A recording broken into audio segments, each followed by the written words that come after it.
like to call the 9 July meeting of the City Commission to order. This will be a work session. If you'll please rise and join me in the Pledge of Allegiance.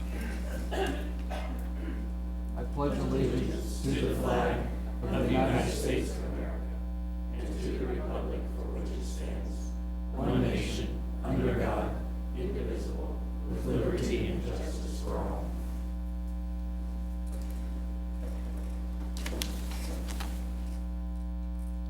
This session will cover several things, but it's an extension of our city budget program. This one will be request by the Manhattan Area Chamber of Commerce, Convention Visitors Bureau, Economic Development Services, Military Relations Program, and other services along with our city update. So we'd like to start with, I think, Jason Smith. Were you going to lead off? Our President, CEO of our Chamber of Commerce.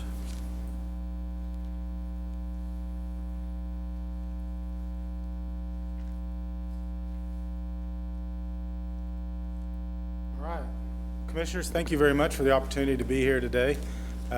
This is my first time in front of you, so and just finished my 3-month anniversary, so I feel like I'm a 100% Manhattan now. So, so we're here today to talk about a few different things. Oops, I pulled up the wrong one. I apologize.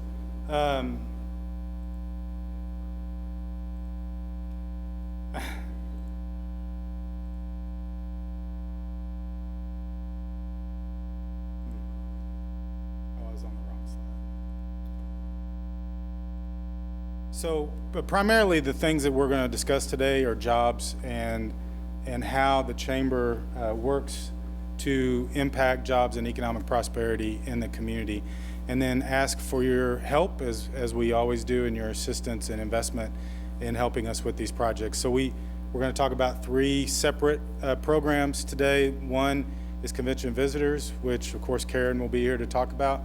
One's military, I think, relations or military affairs, and Janet Nichols is here. She'll talk about that. And then after that, I will talk about our jobs and entrepreneurship efforts. I'll also note that Trent and John are here with us as well today and can answer specific questions, obviously, since I've only been here for about the last 3 months.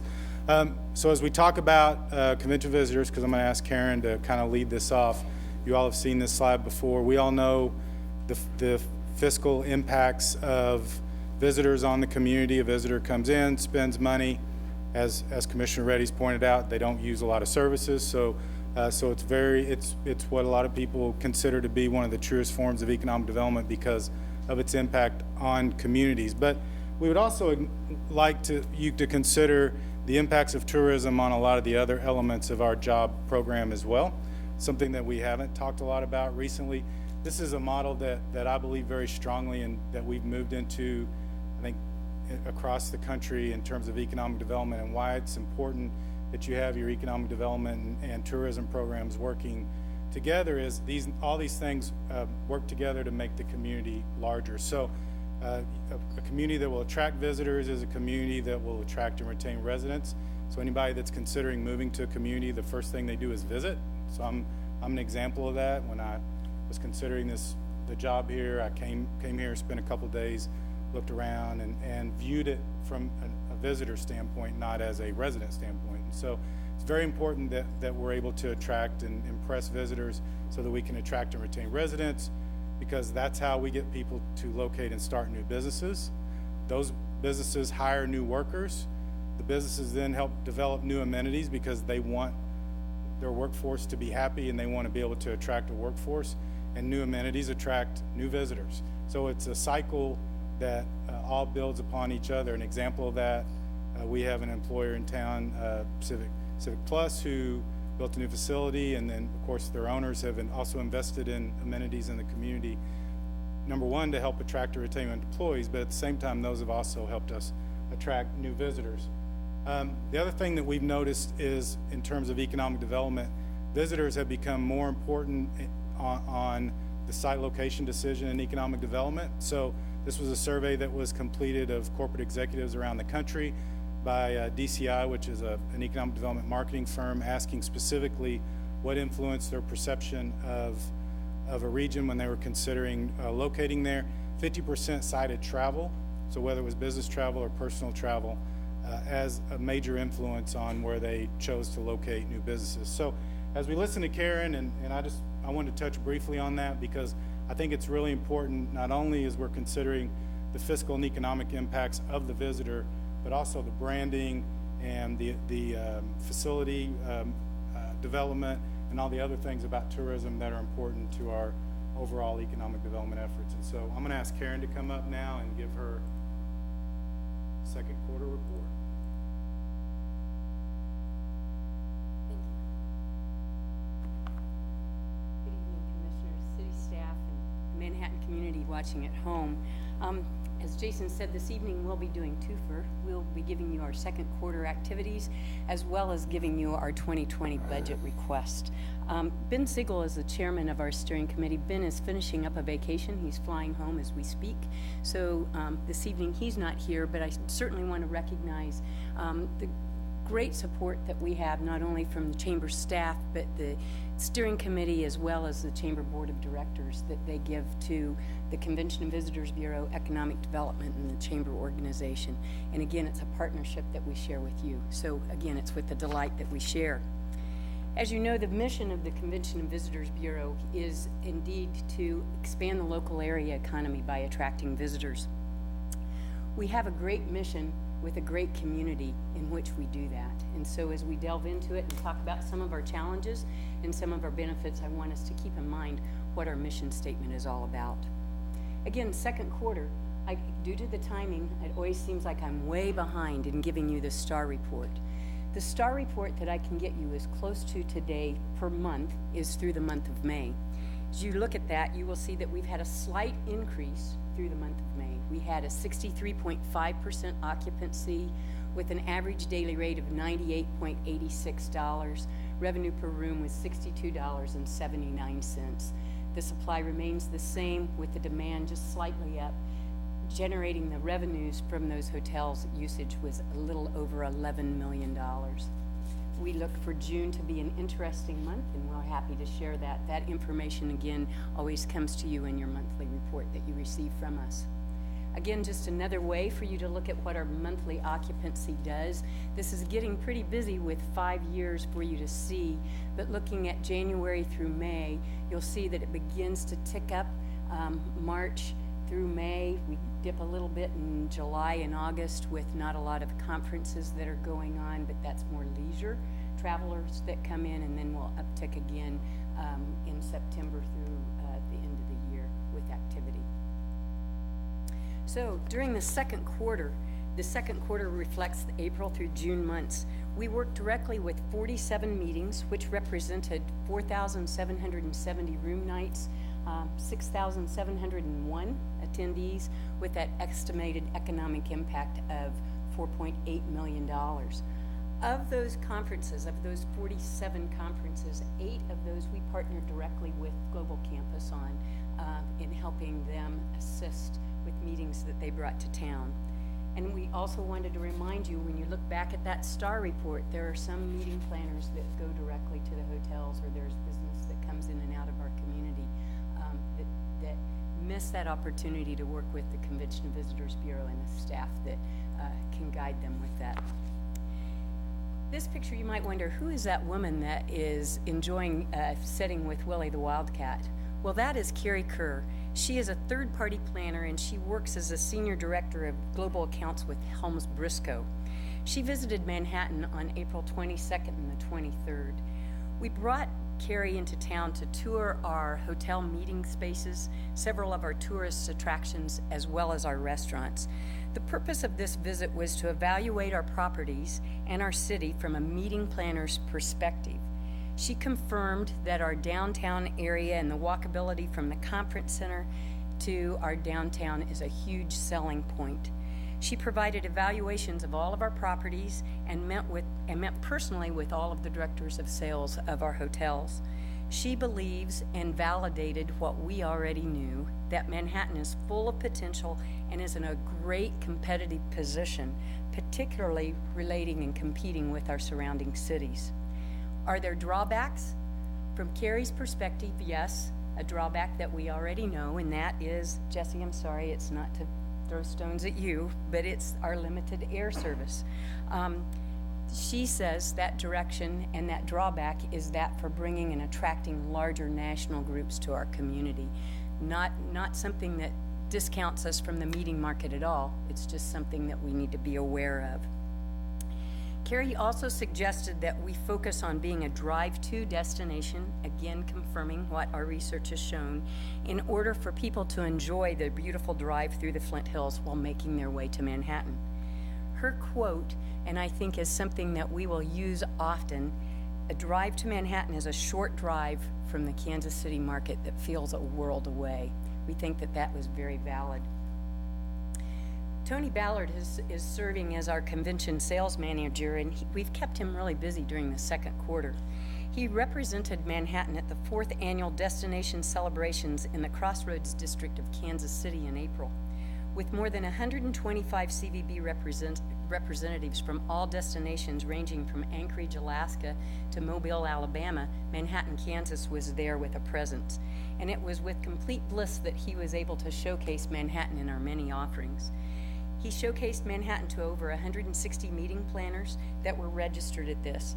This informal event allowed the planners to go from table to table learning about what Manhattan's offerings were and allowing great interactions and great conversations to take place.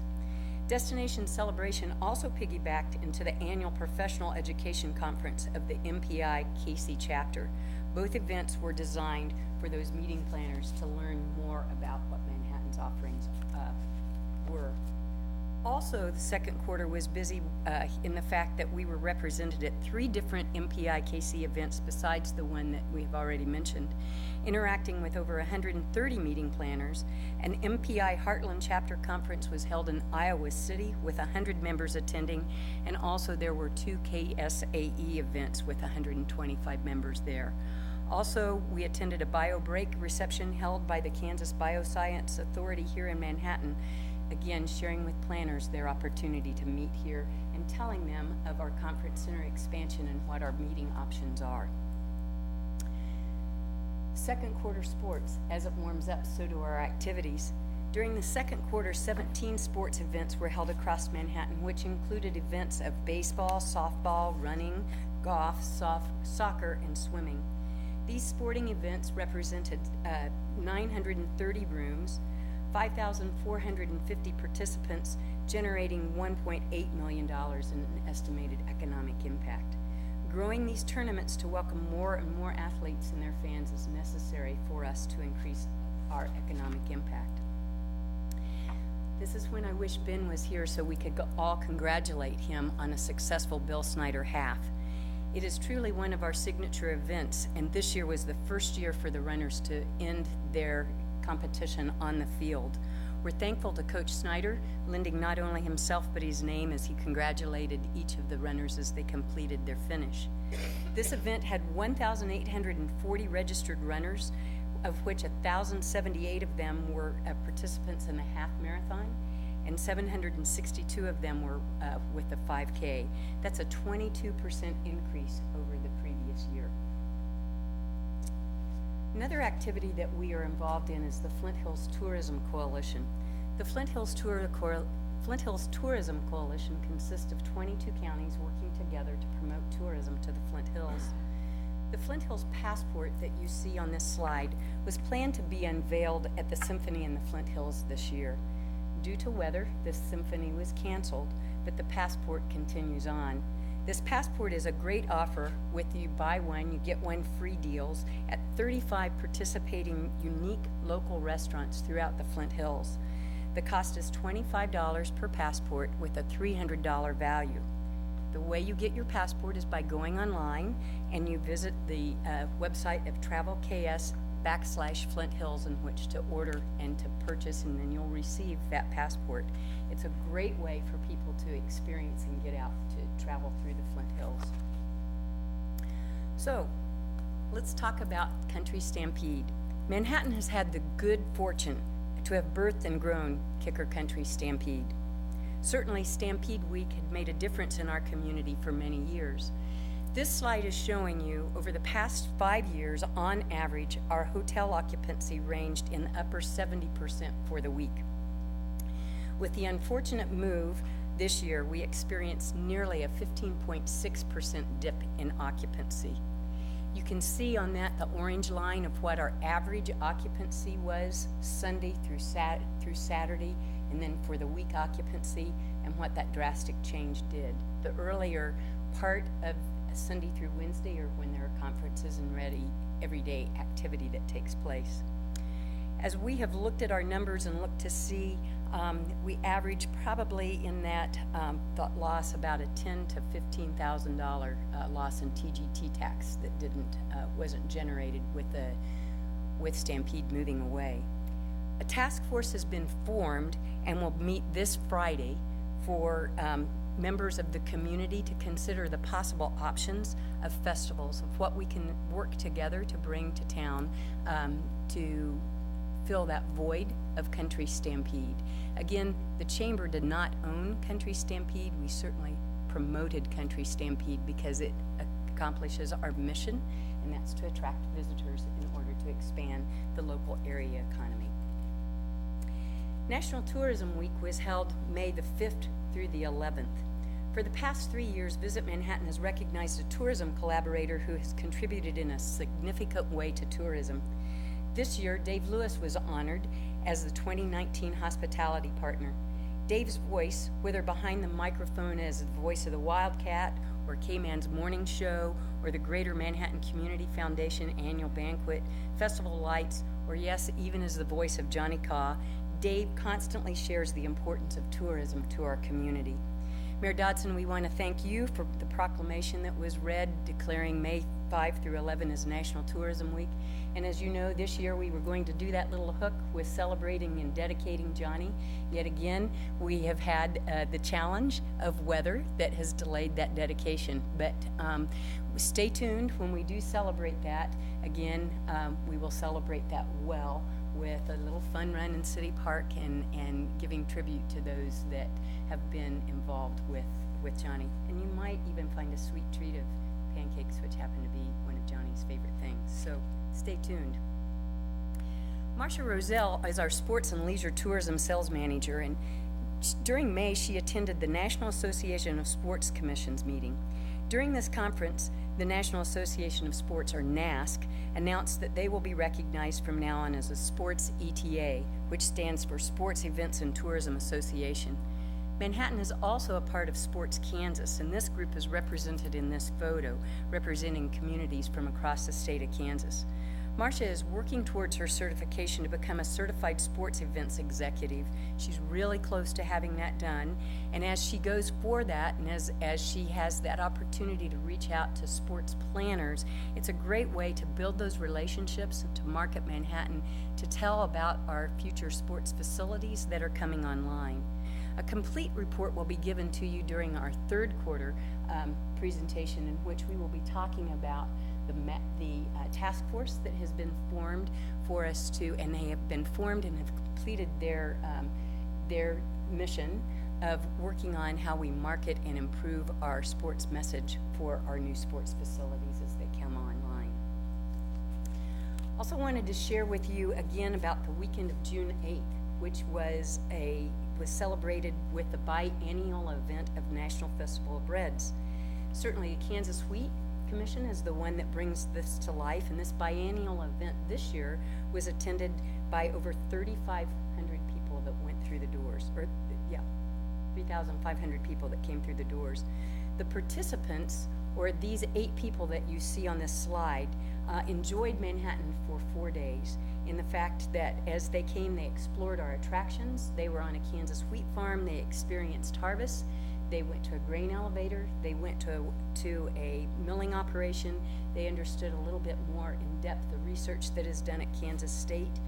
Manhattan received a lot of great media coverage during this festival because the Kansas Wheat did their part of bringing food bloggers to this competition and to have that opportunity. And you might think, who are these people and where are they from?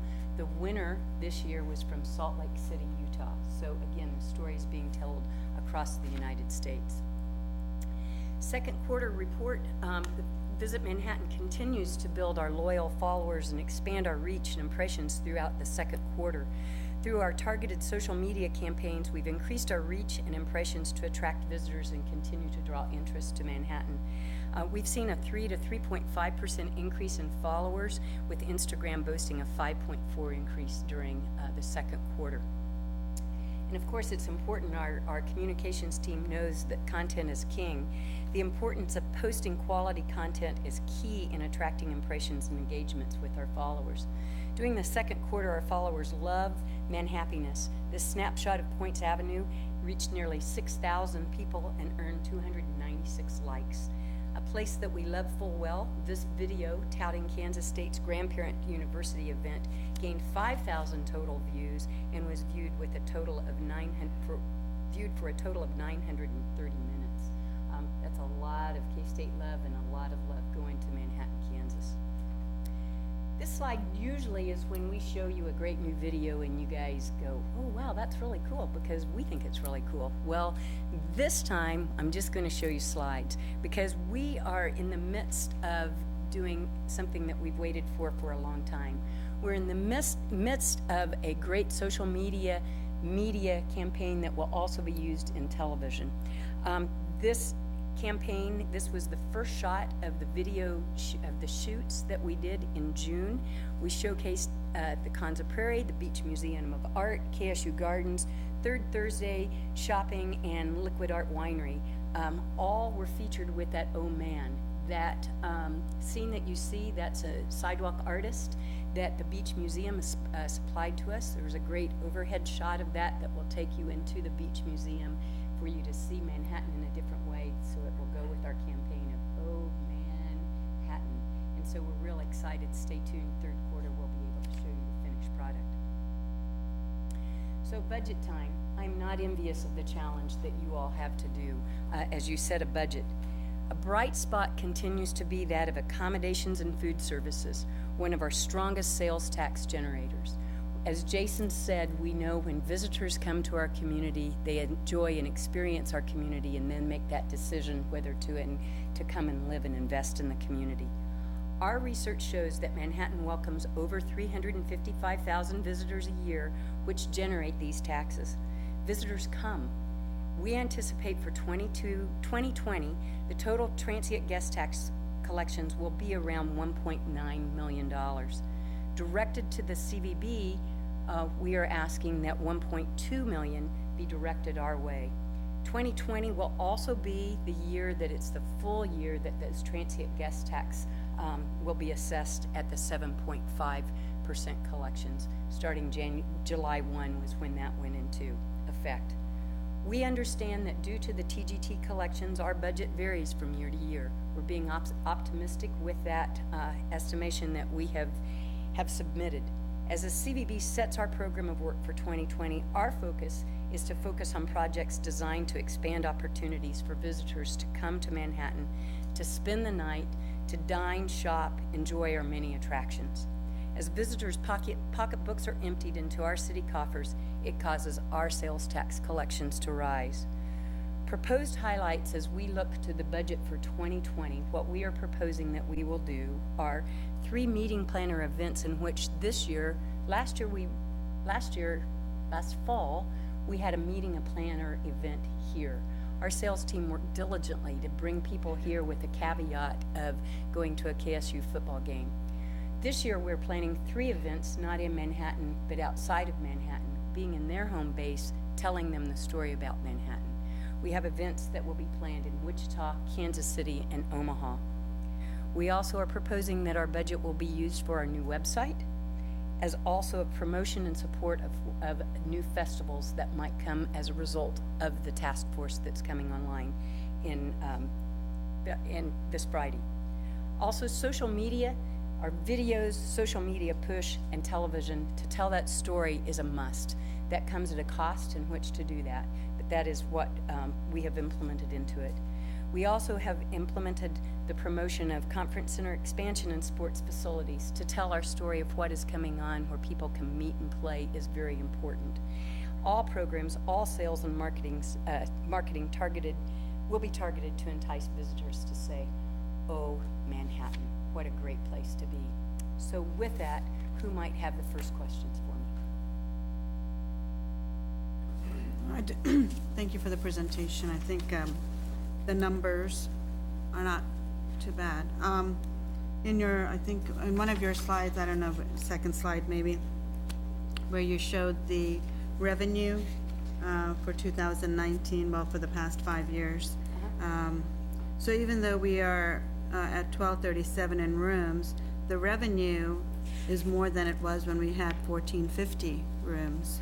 I know that the rates have increased, so that's reflective of it, but that's still a substantial gain, you know, because in 2015 we made 10 million with 1450 rooms, and in 2019 we have 11 million with 1237 rooms. So people are still coming Yes. and staying, Yes. even though the rates have increased slightly because of it. So that's good to see.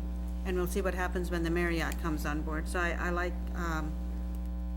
seeing that, because you never know what's going to happen if the rooms go down or if the rates go up, if it's going to go down. The other thing I liked is the graph, the chart about Stampede, the impact of Stampede leaving. And I like the task force that you're setting up in the community. I keep hearing so many ideas, and they're such wonderful ideas. And even though they left, this gives us so much potential to be even something more and something different. So I'm looking forward to seeing what comes out of that task force that you set up. I think the venue that we have is really good at Tuttle Creek for people to, you know, whether they're fishing, camping, whatever it is. But I hear ideas of 3 or 4 day, like a blues festival, or something of a Hispanic festival going on. So I want to see what's going to happen more of that. I do have a question about during the tail end, you talked about other things you're working on, and I keep coming back to sports, because that's something, when the rec center is open, I want to know what kind of plan or task force do you already have set up, because that's going to happen pretty quickly, and that quickly is coming up. I mean, we keep thinking it's not here for a while, not here for a while. Sure. We have had, and again, we'll go into more detail if you wish, if you don't mind, in the third quarter. We have had a sports task force that has met for the last, we've met 6 times, and now they are, for the last 6 months, right, Marcia? 6 times, 6 months. Funny how that works. But they have come, those members on the task force have represented all different sports here in Manhattan, anticipating what the use will be of our new facilities and what they need in order to make those facilities not only for our locals, but for those groups that will come in to use that. And so we've listened keenly as to how do we communicate that message to potential planners, but also to coaches, and getting on their schedules with that. So we'll go into more detail of that in our third quarter. That's something that has been on our radar, because certainly you don't wait until the ribbon is cut and then go, oh my goodness, we need to Right. worry about how we're going to fill that. And it is for the community, but the revenue source was the competitive sports Yes. as well. Yes. So I think that's something that I would like to ask as we, you know, move forward, or get more information on as we move forward, because the operational costs are so dependent on that revenue source. If we want it to be accessible to our community, they shouldn't have to pick up the tab, since they're already paying for it with their taxes right now anyway. And also with the changes that are happening with the school and the bond issue. So we want to be inclusive of everybody in the community, but at the same time, we want to promote it as a facility, whether it's for wrestling, gymnastics, whatever it is out there. Because I know they make their schedule so far ahead of time. I just don't want to get behind that curve. Right. And everybody else is building facilities in their other communities too. So I don't want them to get a head start on it. So that's my only concern. Otherwise, I think, I always like to see the numbers on how we're doing, and I think we're still a promising community for tourists and for meetings and conventions. So, thank you. I think I just ask you every year about your collaboration with Global Campus And I know that you partnered with them on 8. Are there those are the room nights or attendees for the 8 included in here Yes. too? So kind of you're both counting them, but that's okay. Right. Because I'm pleased that you're working together. I just think it matters that we have a major educational institution that has all kinds of interests here in the community. I definitely agree that it's important that the entire community works together. If kind of a challenge for the entire community, if you belong to an organization, if you that hold meetings, certainly we encourage you to contact our office, work with our sales team that can really take all of that headache and work away from that. Kudos, and we deeply appreciate the commission for always stepping up. Mayor Dodson has just been committed for Monday. He'll be welcoming a national group that will be coming here. It's a one-time only meeting that will bring in a lot of people into the community. We're thrilled to be the host for that because it's a wildlife fisheries group that will be, it's called WAFTA, and they're unique in the fact that they come in on a Thursday and they leave on Tuesday. That's really when we like to see groups come in. Well, ideally we like them to come in on Sunday and leave on Thursday, but the uniqueness for them coming on Thursday, leaving on Tuesday, they'll be able to experience a lot of our weekends and leisure kind of activities and really experience all that Manhattan and the region has to offer. So again, that shout out to the locals that might have a meeting that they are planning. We can help take that fear of planning a meeting. How do I talk with a hotel? How do I get a speaker? How do I get name tags? How do I get that information to my attendees? That's what we're here for, is to help that work well. No, I just think that's important. Yes. It used to be so separate, so even 8 is good. Yes. I wanted to also ask, with regard to your sports task force, if you're including disc golf at all? Yes. Are you? Okay. Because I think we're interested in doing more with disc golf. We've just been paralyzed with regard to moving forward, so I'm anxious to move forward with that. I've watched Emporia really blossom with their disc golf program, and I just think we need to move forward with that. And maybe even, do you have any other sports on your radar that you're looking at? Yeah, the Little Apple Paddle this weekend, but again, because of abundance of moisture, we've had to relocate that. Move it, but yeah. we have the opportunity to set a Guinness's World record with the longest chain. I think that, again, Manhattan is at a real exciting time when you look at all of the different opportunities that can be enjoyed here in Manhattan and our community. So stay tuned. Looking at the, well, first, thank you for the presentation. I always appreciate the amount of detail that you put in all these and giving us updates on the CVB proposed 2020 budget on that slide. I'm making somewhat of an assumption here because I only have 5 data points, but looking at it, if you kind of factor out the increase between transient guest tax from it going from 6% to 7% to 7.5%, the 6 to 7%, it kind of seems like it's probably generating about $300,000 worth of additional revenue. So if you look at that across the line from 2016 to 2019 into 2020, without the increases, we'd be largely flat, right? TGD would be flat.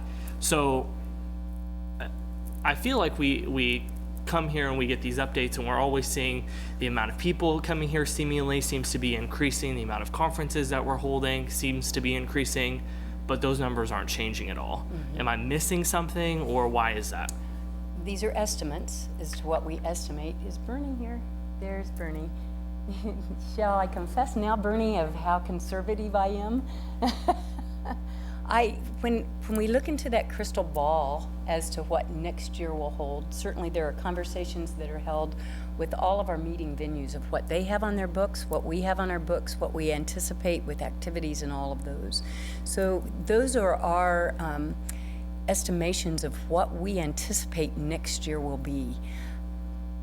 there have been years, and Bernie can attest to this, that we have way underestimated what is generated throughout that year. So we've been very conservative with this year's estimations as to what those TGT collections will be.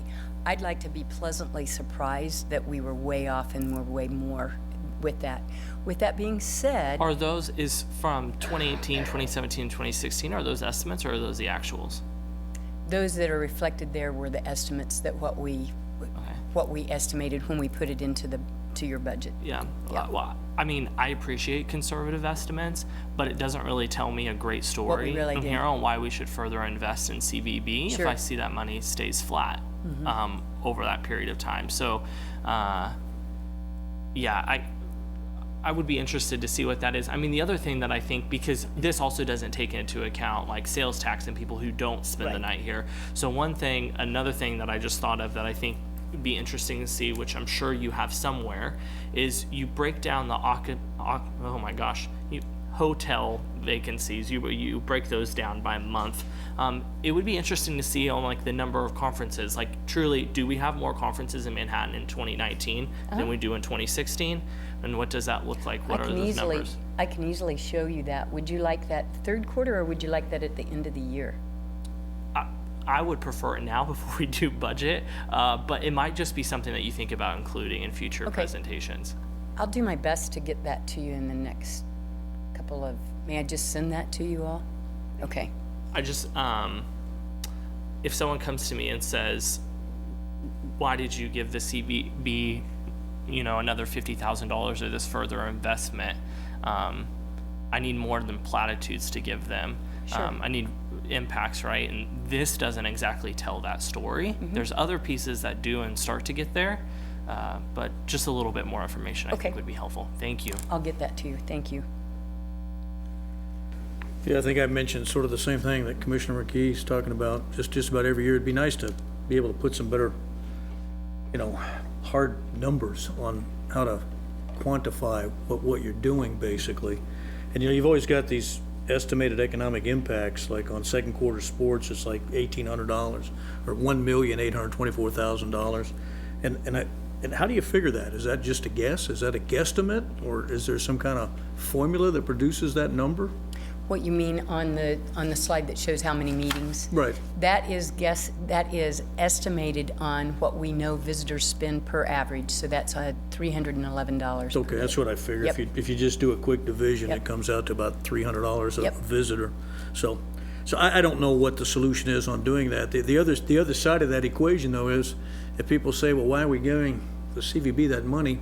What would happen if we didn't? Might see a huge drop on all that. So this might just be maintaining what we have. So that's the other side of that, and I'm not sure how to come down on that. If you can quantify it better, that'd be great. Now, the other thing that I noticed, and we've talked about this before, is the airport, and the fact that we want to expand the conference center to bring in multiple small conferences at the same time, or one big one, but we got this hurdle of transportation. Now, is there any real effort to study that? From the standpoint of, I don't think we're going to be able to plop another airline in the airport. That's not what I'm driving at. But is there a way that conference planners could say, okay, we've got to move X amount of people from, say, Kansas City Airport to here, and so as part of the conference, they're going to supply buses, or maybe get the airlines to put on a special flight, and maybe cross that hurdle so that it's attractive. I know that's not easy to do, but those are the two things that came to mind, because I think this person's right. We got an air traffic problem. It really deals with the airlines, and we got a special case where at special times we need extra flights. Is there some way we can make that happen? And that might cause us to pick up a couple more conferences. I don't know, it's just something worth looking at. I think that as we look at our growth and certainly the ease of access to Manhattan with our air service, one of the things that meeting planners are pleasantly surprised with is, I didn't know you had an airport. So again, it's important for us to be telling that message to fly MHK. The challenge that we have many times, think about conferences that you go to get all of the conferee attendees to be on the same plane, to land in the same airport at the same time is almost impossible, whether they're flying into Kansas City or Wichita or Manhattan. I think our numbers show that the airport has continued to improve in its usage, whether departures or arrivals. We see that it's used every single day. And so, again, getting that message out, I look forward to the day of people that say, by golly, I'm having a meeting and my keynote speaker's coming in by using your air service. So I think that Carrie Kerr wasn't saying that it's a problem that we have. It's just, it's a concern that can be addressed and be better. I just see it as a logistics issue, and you're right, like if you're trying to fly, say, 3,000 people into Manhattan, there's not enough seats, and obviously they're not gonna arrive at KC at the same Right. time, so therefore you can't have one plane, but I still think, having done logistics, we moved a lot of people around the world, that you can get an airline maybe to figure out, okay, we'll put in 3 flights, we'll use smaller aircraft, we'll figure something out, and as long as the numbers come out where they make some money, I think it's doable. I would just research that, get some logistics guy that knows about moving troops around everywhere to figure out a scheme that might work. It may not work, but it's worth looking at.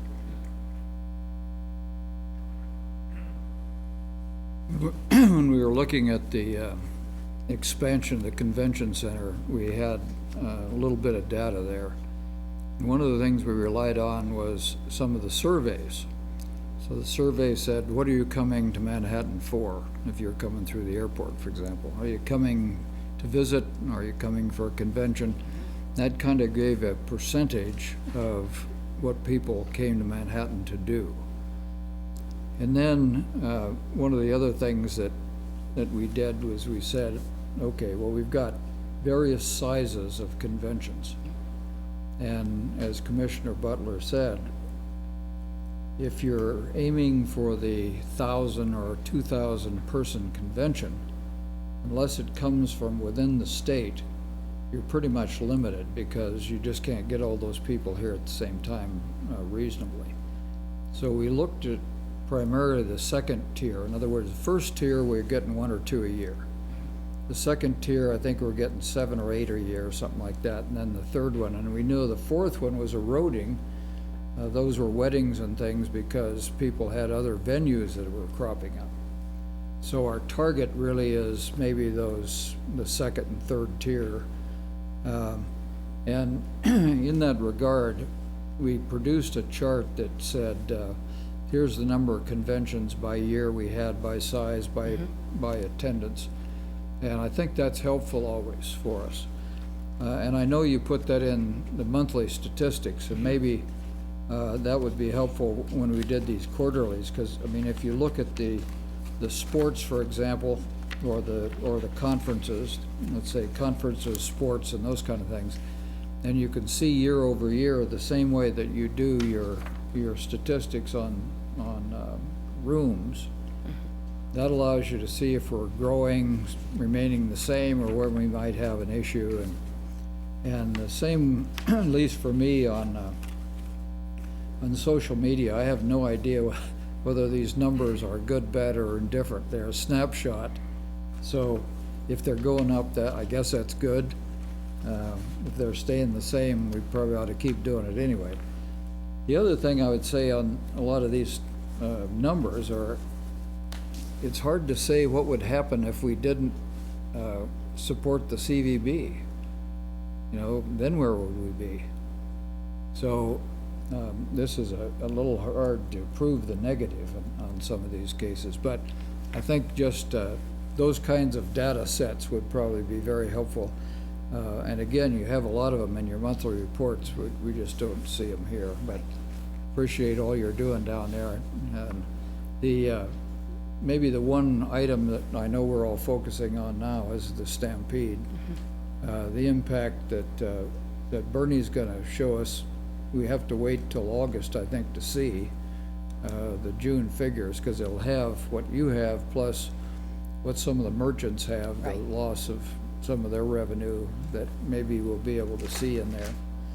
And on the loss of revenue to the hoteliers, it would be interesting to get their sense of to what extent these are just losses because people didn't show up, or losses as a result of not being able to backfill the room because they kind of held rooms, and other people didn't come because they thought the Stampede would be here and those kind of things. So in future years, if we don't fill those up right away with whatever scheme we come up with, they might just naturally fill, because they, in years past, they've kind of leveled out through the year. So I'm not overly concerned about that. It's just now we can go to work and find something else. Right.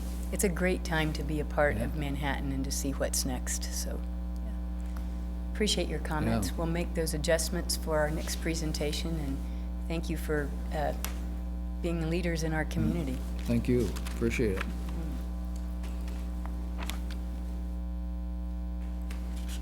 Real quick, before I ask Janet to come up, I wanted to say I've had an opportunity to work with a lot of CVB directors, and Karen is certainly one of the more effective, but absolutely one of the most passionate people that I've ever had a chance to work with. And I just want to say how lucky I am that I get a chance to work with her, and how lucky Manhattan is to have her. So another person who's very passionate about what she does is Janet Nichols, and so I've asked Janet to come up and talk about the military relations.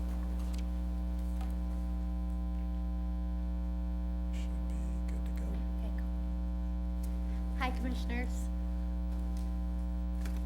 I'm here to talk to you about the Manhattan Military Relations Committee.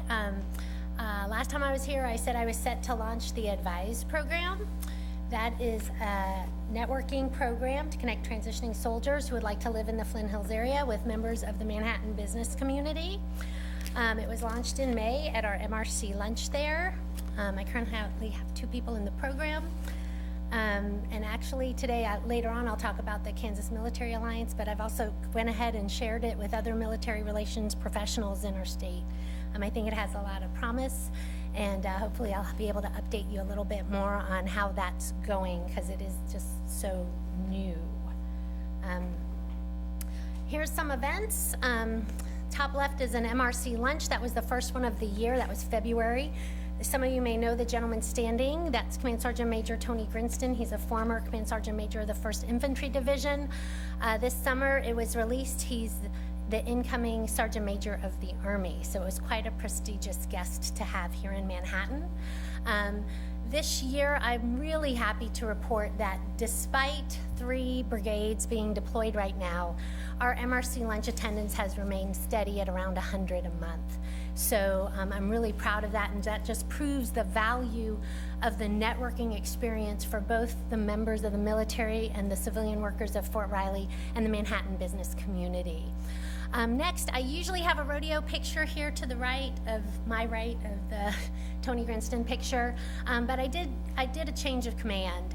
I do want to talk about rodeo because it's coming up pretty quick. Thursday, July 25th, we again purchased 1,500 tickets to give to the military. I recruited sponsorships to pay for those tickets, and again, we are having a picnic at 5:30 before the 8 p.m. rodeo with it catered from Chick-fil-A and the drinks donated. And we do have not the First ID band because they are training, but a band from the National Guard in California is coming to play, so it should be a fun night there.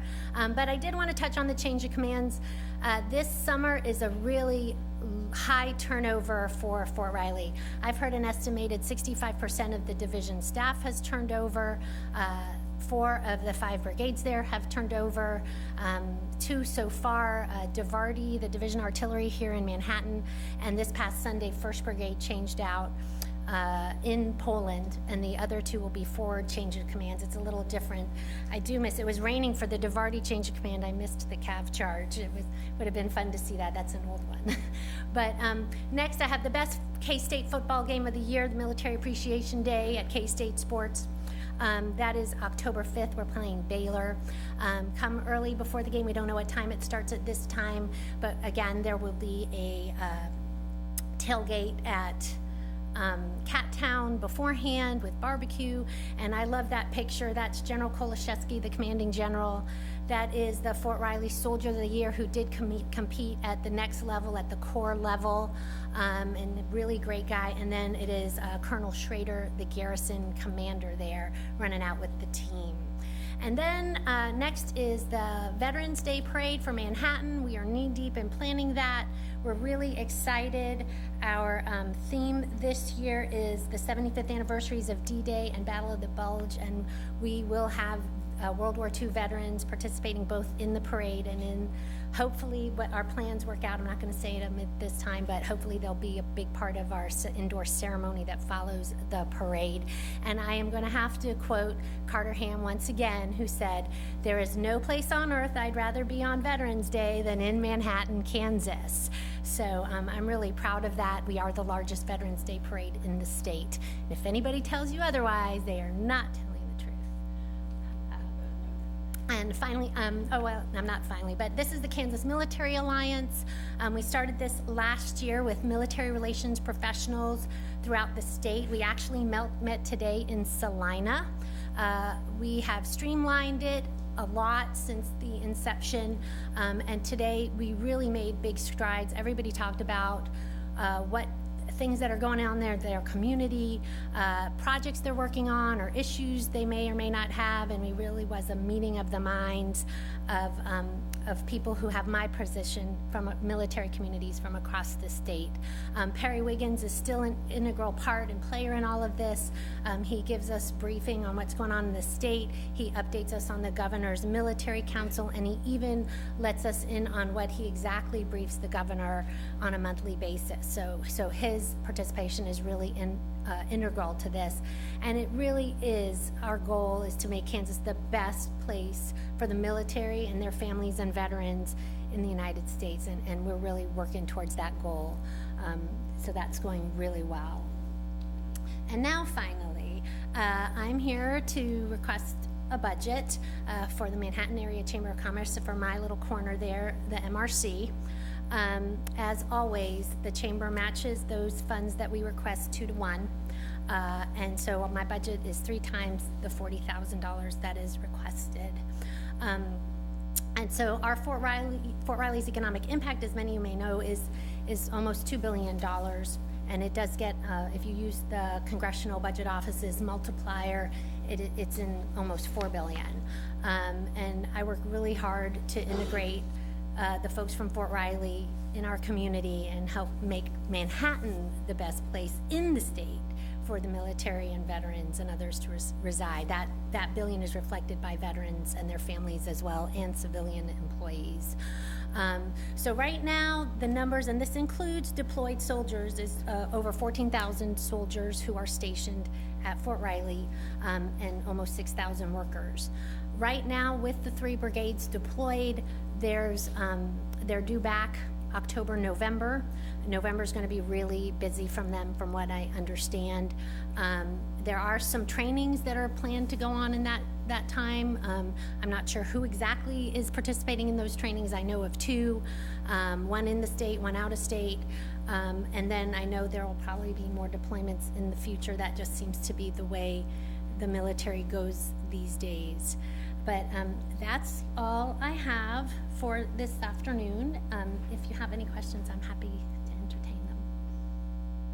I just had one quick question. Sure. Maybe Mike or Wynn could shed light on this as well. With all the change in commands happening, how does that impact what you're doing, or does it have an impact on what you're doing? Well, I'm really lucky. I've been in this position for a little over 6 years. So a lot of times in what's kind of in the Army known as a right seat ride, my information is passed along between commanders, and also, and I also get input from commanders as to, hey, here's my replacement. So I'm really lucky on that front, that there's a huge word of mouth that when people are coming here and in those transitions, that those contacts are passed along. I also work with the protocol office and the G9, the civil affairs office, and also public affairs, to get that kind of information as well. Some things are more easily shared than others, but I can always count on some folks to do an introduction. And I'll be honest, even today, we have a new MWR, Director Morale, Welfare, and Recreation, who I was dropping off those rodeo tickets at the Garrison yesterday, and I met the new director. And during our conversation, I asked if he met my counterpart in Junction City, Craig Bender, and he said no, so today I did an email introduction. And I do that sort of thing, other people do that, but I mean, it's just good working practice for me to do that with my Junction City counterpart, because hopefully, and I'm sure he would do that same for me. So there's all different kinds of ways to bridge that gap. You know, I was a military spouse for a long time, and change is the nature of the beast, so you kind of figure out how to navigate that, both when you're part of it or when you're trying to navigate it from Chamber of Commerce side of it as well. Thank you. Absolutely. Last year, you invited me to join you at a workforce fair, and I thought that was very beneficial for me. I appreciated the invitation because of the connections you made there with all of the other folks that are trying to hire. And so your work spills out even over into the workforce area, trying to recruit people here to this community and developing all those just very important, you know. It matters. It's a one person at a time sometimes, and so they don't all stay, but at least we really do try, you and your counterparts really do try to get them to stay. Yeah, well, thank you for doing this. I think it's a lot of work, and you're the link between all of us to Fort Riley and the community.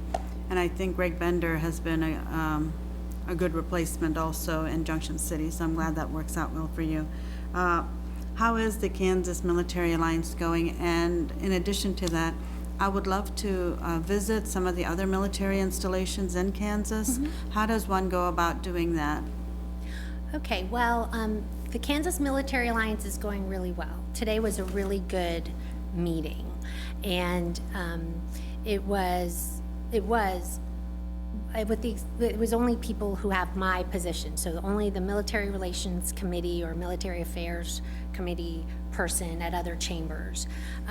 Because it was a big vacation week, we didn't have anyone from University of Kansas, and we didn't have anyone from Leavenworth, but we did have representation from the rest of the state, and it really was, I mean, honestly, we were all talking about, oh, I want a copy of that, what you're working on, and I want to, so it was great to see what other communities are doing to interact with the military.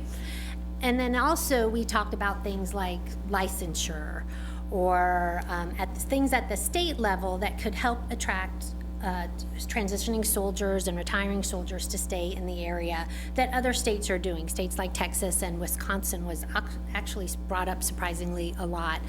Things like, you know, reducing the toll for if you're a military or veteran, or things like reducing some other tax, very small tax, not even eliminating, but reducing some other small things that might help be an incentive. Some other states, especially Texas, has done some really amazing things to incentivize people to retire and stay in their state. But then everything is bigger in Texas.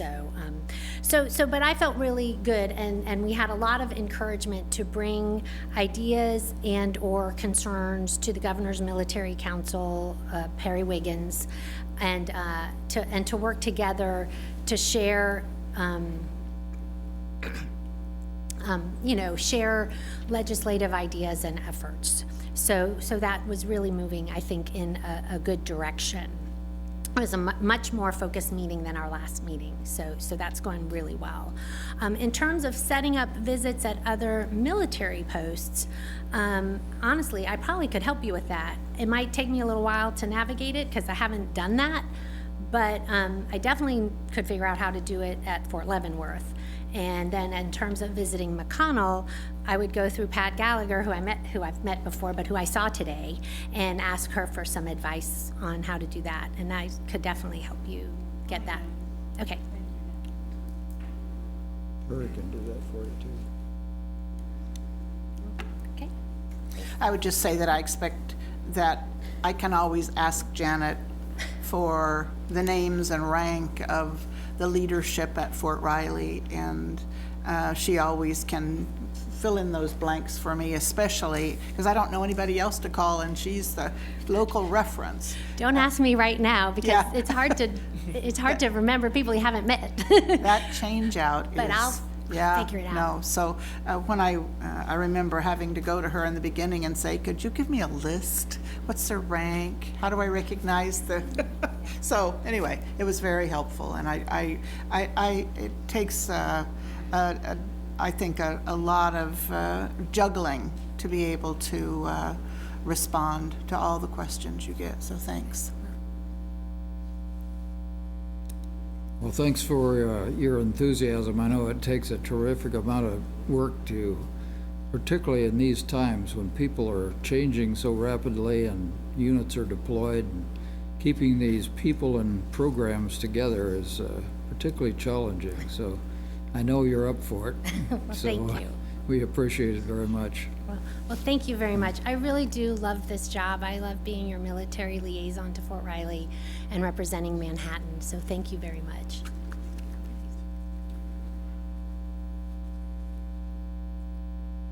Well, thank you again. So we're going to talk a little bit about the economic development budget request. We have three different presentations as part of this. First, we'll give our what is a regular, I guess, 6-month update on some activities that are going on. We'll talk about our specific budget request that was submitted in April. And then we're going to talk a little bit about, as I met with all of you in my first month or two on the job, one of the things that all of you asked about was what our plans were for Region Reimagine and the implementation of the strategic plan. And so I know you've heard a little bit about that, but we want to talk specifically about some future opportunities we see to expand that initiative. So the first thing, you all allow us to market the Manhattan Business Park. That's part of our agreement. So I want to give you an update there. Visited with Trent, and it sounds like the only thing since the last meeting is Walters Morgan has started on the construction of their facility, and so we'll continue to monitor that and report those activities back to you. KEC, which is a building that's owned by the city that we manage, and I will remind everybody it is on the tax roll, so they do pay property tax.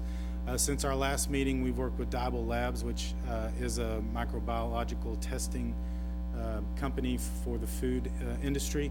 And we've worked with them on repurposing some of the facility for lab space, and they're going to grow into that space. And so that's certainly exciting news there. One of the things that we did this year, and I will, and again, most of this is hearsay, but I've also been able to see it in some of the reports. With the new administration in the state of Kansas, there's been a renewed interest in state marketing and working to promote Kansas nationally. And so we have decided, after a period of years where we were not part of Team Kansas, to rejoin that program this year. And Team Kansas is the state's marketing arm, and it's made up of economic development groups across the state. And so we've been on 2 trips with that group already this year to get in front of decision makers, site selectors, other key prospects. One was in Phoenix, where there's a lot of activity that comes out, particularly out of the West Coast. A lot of that runs through Phoenix. And then New York City, which of course has a lot of activity as well. And so Trent went on both those trips, and we were able to get a substantial amount of face time with decision makers. One of the other things that we thought it was important to talk about, because we get asked a lot about, are we have any interest from developers, particularly as it relates to Aggieville and downtown. We have met with 5 different development teams who are looking at projects. 2 of those are in Manhattan, but 3 of those are actually outside of Manhattan, and they're exploring projects as they hear about the redevelopment that's going on in downtown and then the potential redevelopment in Aggieville. And according to Trent, we're seeing some significant interest, and hopefully that'll pick up as plans become more specific. The last item I want to talk about, because I think sometimes this gets lost a little bit in the conversation about regionalism and where are we in that process. About a year ago, our organization, along with the Pot County Economic Development Group, announced a joint marketing effort that we're calling the Greater Manhattan Economic Partnership. And so both our organization and the Pot County Group are actually putting dollars into joint marketing for the region now. And so we have a single website, a single building and site database, and we are now submitting any lead we get from the state or outside of the region together as one entity. And so it's been interesting to watch, because having been in several regional groups, you know, that's kind of where the rubber meets the road, is if people are willing to let you submit their information under your name. And so we've established a great partnership right now with Pottawatomie County and Jack Austin. So I'm real excited about that. We have engaged Avalanche Consulting, which is a group out of Austin, a well-known group, to help us after Market Street came in and did sort of the 40,000, 30,000 foot look to come down and get a little more in the weeds about what industry should we be targeting, what avenues should we be looking at to contact those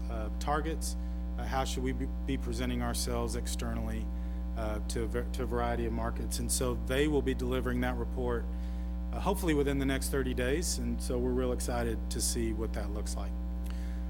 So what's our request today? And it was a little bit of unfortunate timing that that Bernie called us and asked us to get our proposal in about 9 days after I started. So as we were sitting down and talking about it, I said, well, I guess just what we asked for last year.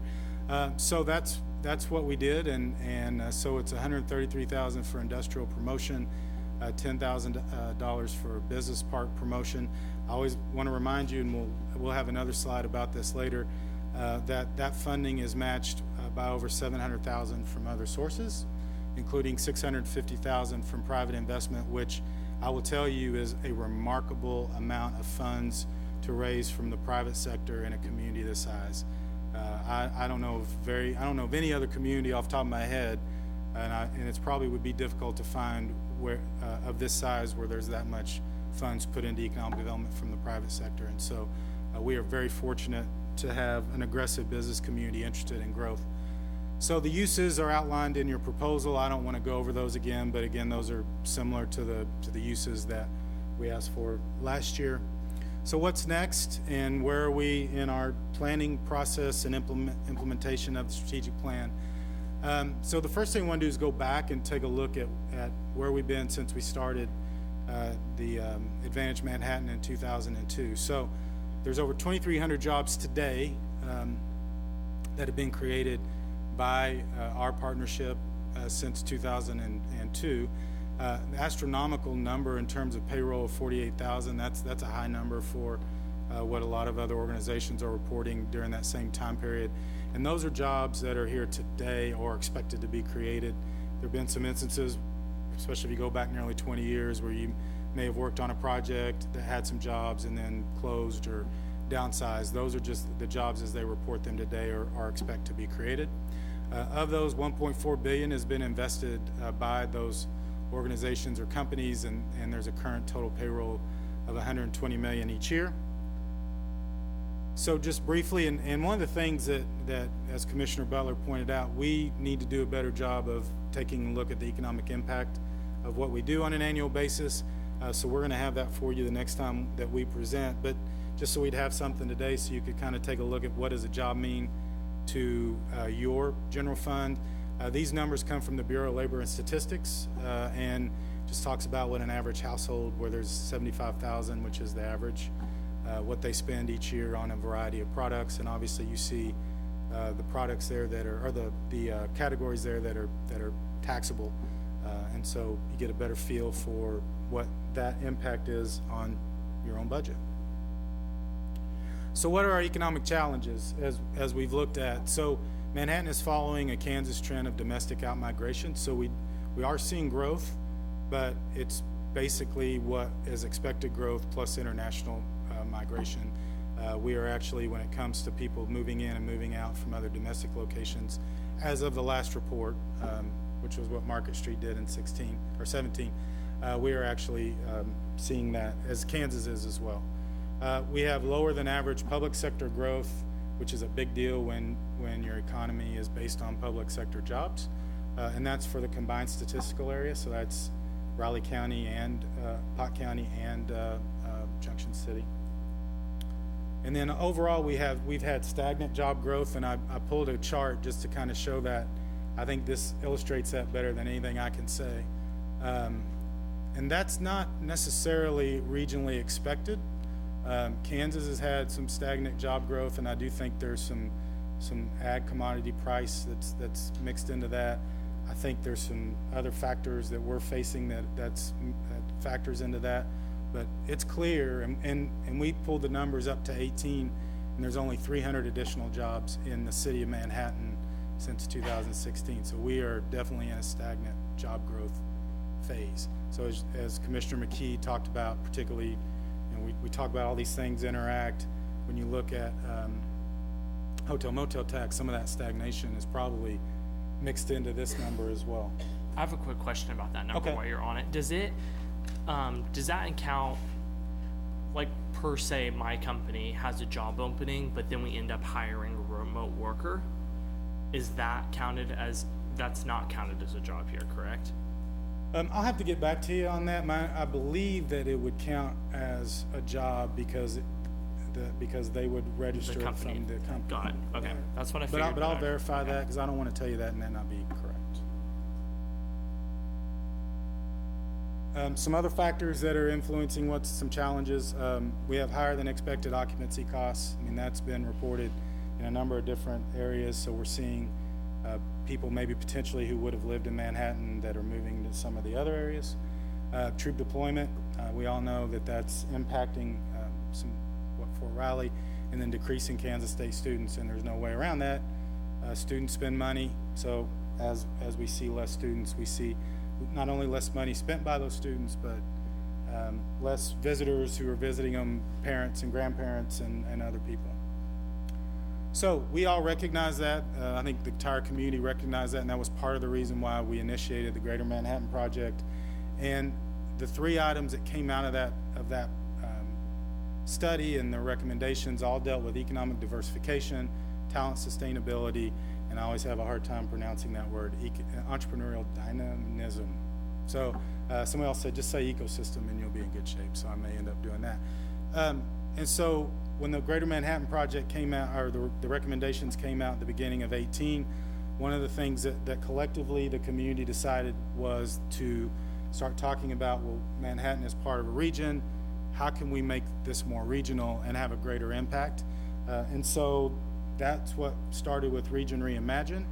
I think there's been a little bit of confusion in that somehow that changed the basic dynamics of the Greater Manhattan Project. But when you look at the Region Reimagine, and we're going to talk about some of the specifics items of that later this month, the same three key areas are in Region Reimagine that are in the Greater Manhattan Project. At the same time, while there are some things that are regional, there are some things in those plans that are very local. Entrepreneurship, even though it has a regional impact, is a very local activity. Business retention expansion, even though it does have a regional impact, is a very local activity. And so there's a number of things that we're working on and that we need to be working on that while are maybe regional in terms of their impact, it is important that Manhattan start to work on those items because they're also extremely important to the future of Manhattan's economy. So as we look at the new and expanded programs, and again, that's the question that you've asked over the last several months, these are the items that were outlined by Market Street in terms of what we needed to be working on in their I moved some of them together, but overall, this was the general scope of what came out of the Market Street strategy. So $320,000 in new programs. Additionally, they recommended new staff to help obviously implement those new programs. We looked at what that might be, and these are the four items, or the four areas where we felt like that we needed to come up with new staff to help us with. So altogether, that equals around $600,000. I think a lot of you heard the number when Market Street came in, $3 million over 5 years. That's pretty close to what that number was. Now, obviously, there are some things in there where, we might be working on some things that we can repurpose into other areas. We also have taken a very hard look, as you all do too, taken a very hard look at our situation in our team, and we've had to make some pretty tough reassessments, including our own staff. So that's eliminating jobs. We've eliminated a couple of jobs as part of that process. One person was able to be reassigned, but and we've made some cuts into some other areas, and they weren't easy to make. However, we think that moving into this new direction with the recommendations from the Market Street report are incredibly important. And so with the adjustments we've made, we feel like we can subtract about $250,000 from that $600,000 annual request, and it leaves a delta of about $350,000. So instead of $3 million over 5 years, it ends up being about $2 million over 5 years. So just briefly about where does our funding come now? Again, as we talked about, 70 to 75% come from our 140 investors, with the rest coming from public. We do get, as of last year, $60,000 from Riley County. This does not count the money that's going into the Greater Manhattan Economic Project from Potawatomi County, which is around $40,000. What's the funding trend of our organization since '98? So in '98, the Chamber and the city were equal partners in economic development. We started the Advantage Manhattan program in 2002 and immediately jumped the private sector funding over $400,000, and that funding has steadily increased to where we're now over $600,000 annually from private sources.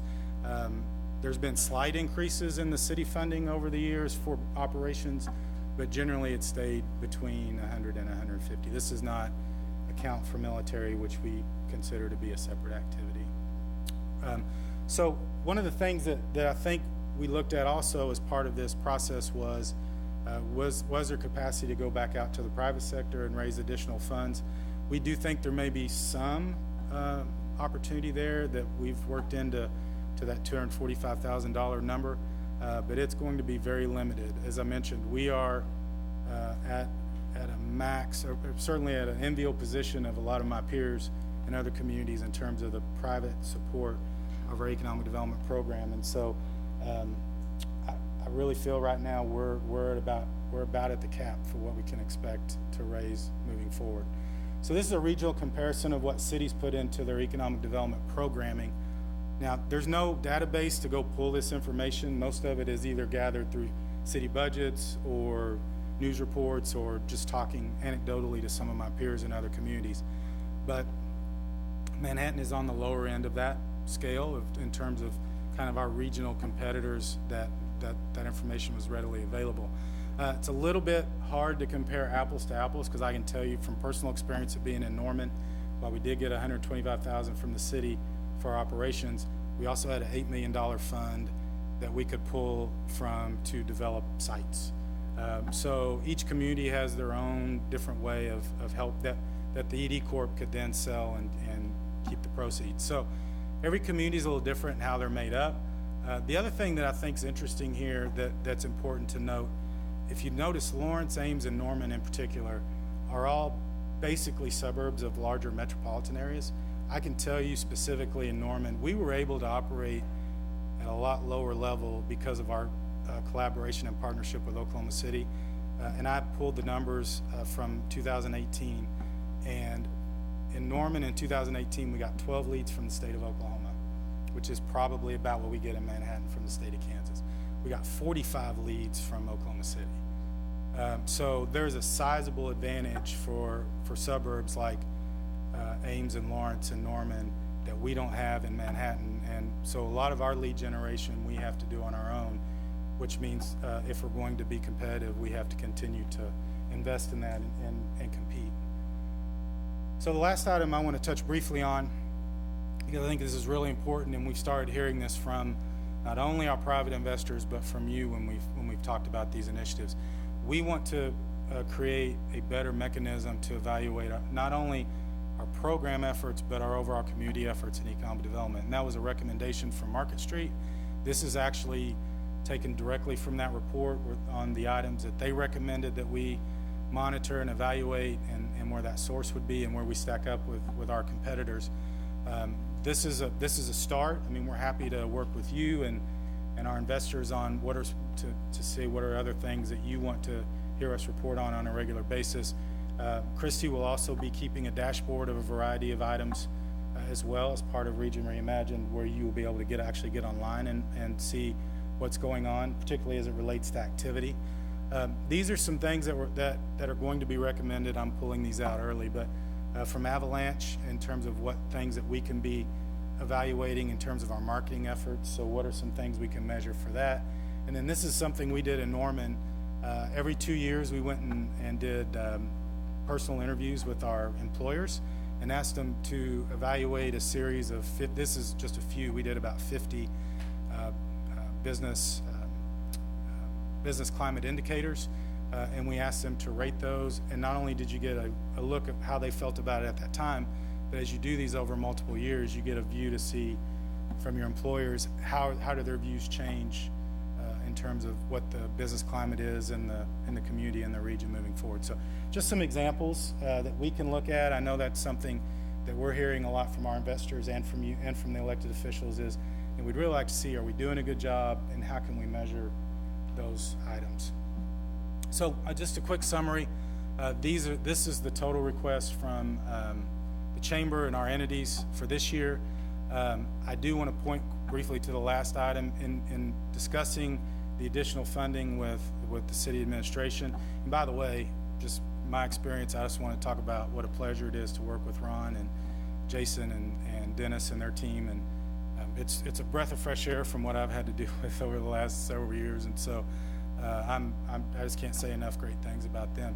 But in talking to them, they felt like it might be a better opportunity since we haven't had a chance to vet a lot of these things in the specifics, that we move forward with the current request and then potentially come back after the budget, since it'll be part of the economic development fund and doesn't have to necessarily be part of the budget process to discuss the additional potential for additional funding afterwards. So with that, I'm going to also make a couple of comments. We do have a number of our leadership here, and I appreciate not only their support here, but their support for the previous 3 months. And then before we open it to questions, I would like to introduce our chairman, Wayne Sloan, who I think wants to come up and make a couple of comments as well.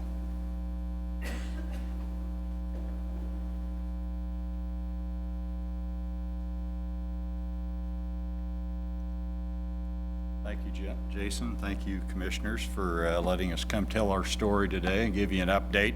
Before I speak to you, I'd really like to talk a little bit about our staff. This has been a year of change at the Chamber of Commerce. Obviously, we've had a lot of adjustments, and I've had a unique opportunity as chairman this year to probably work closer with all the staff with the transition of Jason coming in and then having the gap between him and Lyle. So I would just like to publicly state that I have had a great experience working with each and every one of the staff, and they do a passionate and outstanding job, and I'm really proud of the fact that of the staff that we have at the Manhattan Area Chamber of Commerce. Going forward here, what I'd like to do is just thank each and every one of you on behalf of the 777 members, businesses that we have in our organization. We appreciate the partnership that we have with you to advance and grow our community. And as you've seen on Jason's slide here, growth is what we need. We have to keep growing in our community and moving forward. And the Manhattan Area Chamber of Commerce wants to be the catalyst for that. We want to be the leader in that growth, and we truly appreciate the partnership with you and our other community leaders that we have. So thank you, each and every one of you, and thank you, Ron, and your staff for all the support that you give us. Okay, I'm happy to answer any questions. Yeah, I have a few questions. Okay. Thank you. It's very different than what we're used to seeing, but it's good. But I do have several questions in the sense, there was 3 numbers thrown out for salary. So on one slide, there was economic development results since 2002, average salary over $48,000. And then there was another slide that had household income of $75,000. And then in that colored chart, this one, It has per capita income for 2016 at least, 42,000. Okay, so the numbers, let me pull up the slide just so we know what we're talking about.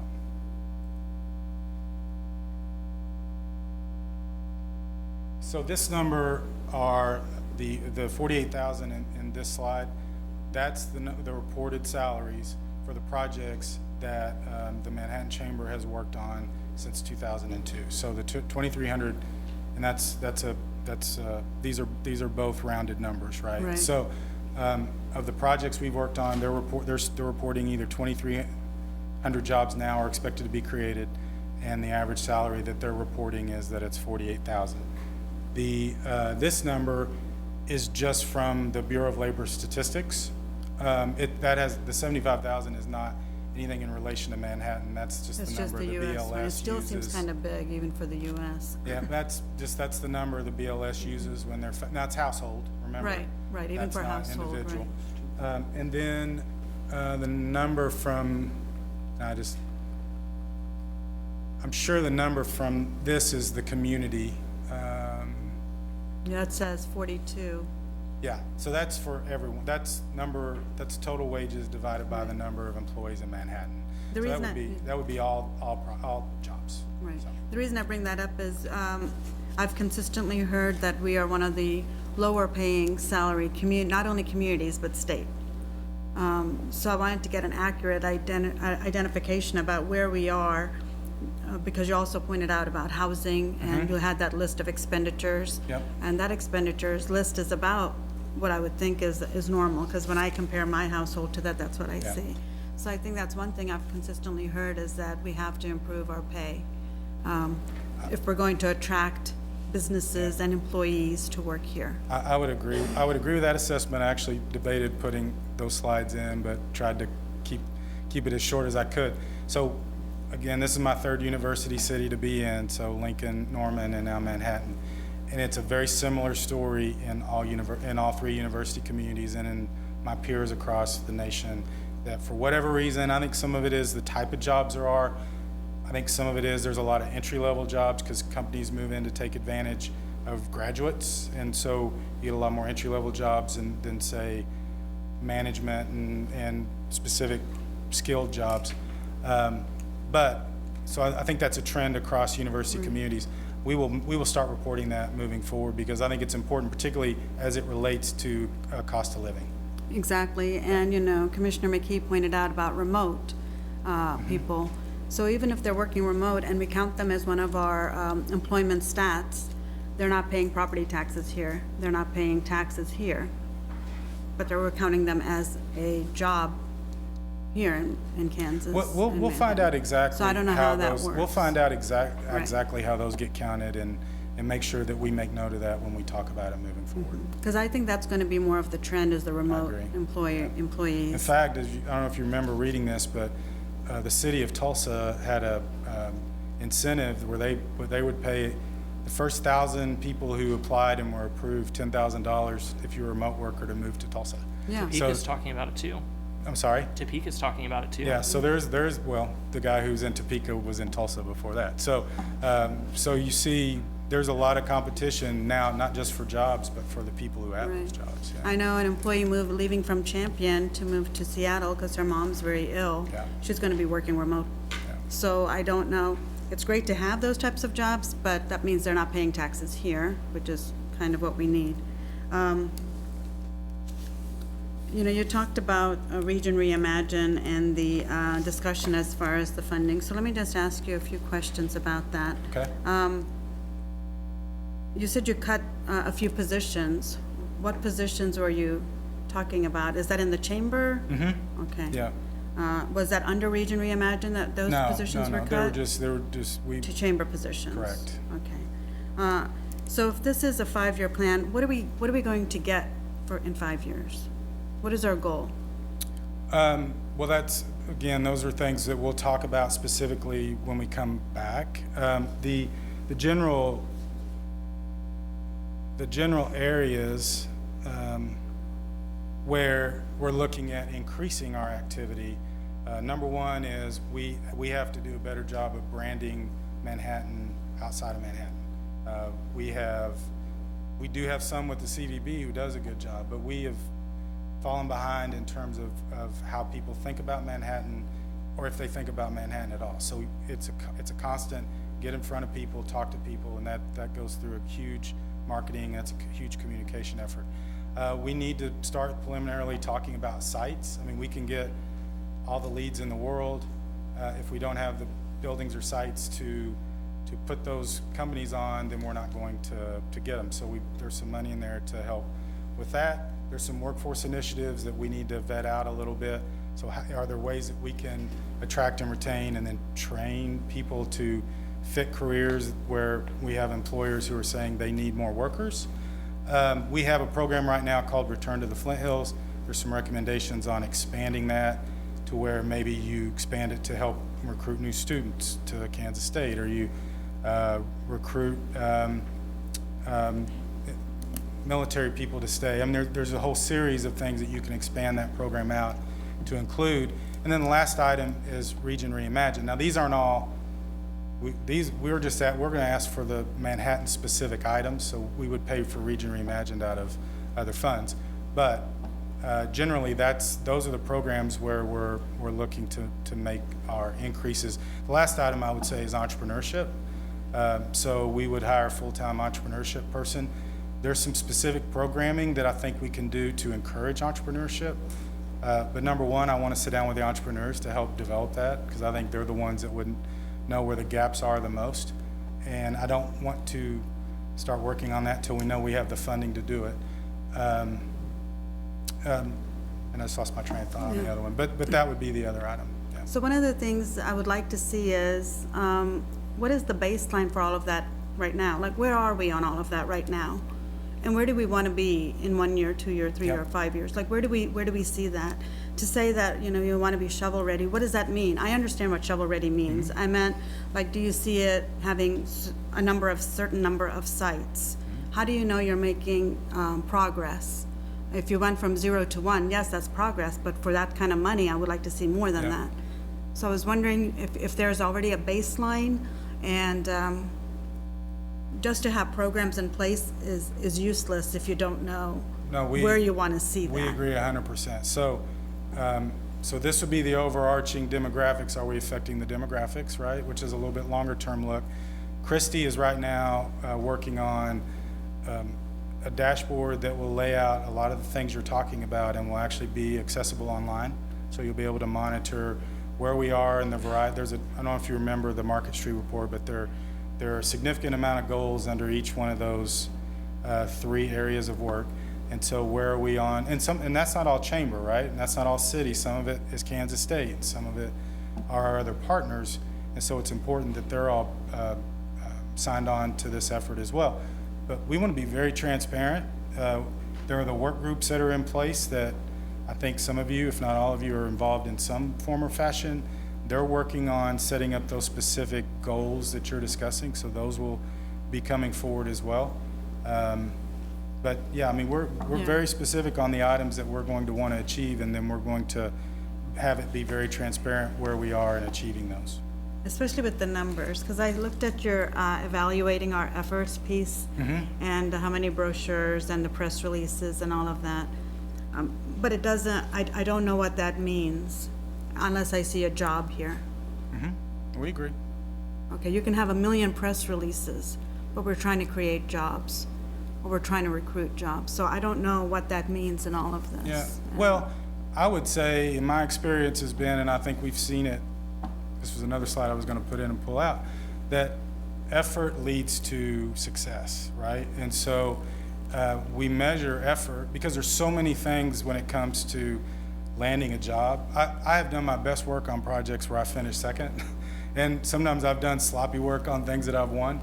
But so the only way to really know if you're that you can evaluate your individual program is to measure effort.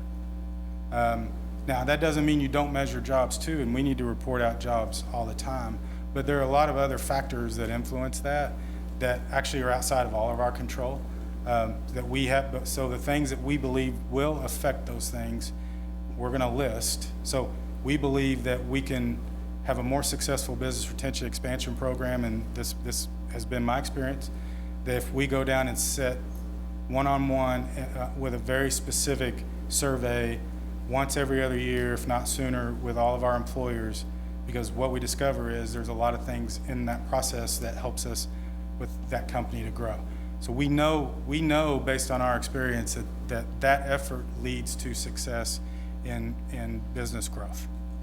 So the only way to really effectively start that process, and we believe, is to measure effort. Then after a few years, if you haven't impacted the overall number, you have to reevaluate your effort. I think that's what the whole Region Reimagine Greater Manhattan project was about, is the chamber recognizing, hey, we've got this flat job growth, we've got to try something different. Let's bring in Market Street, have them evaluate our program, and give us a roadmap to what our best practices that we can bend that trend. I agree with you 100%. We just think that measuring effort is extremely important as well. I agree, but if you're going to spend $350,000 or $320,000 from economic development money, oftentimes when they do one of those programs, when they fill out that application, there's a certain number of jobs. That's the expectation. That's what the EcoDevo money was originally intended for. So effort is great, but if that effort is not producing jobs, we're going to be held accountable.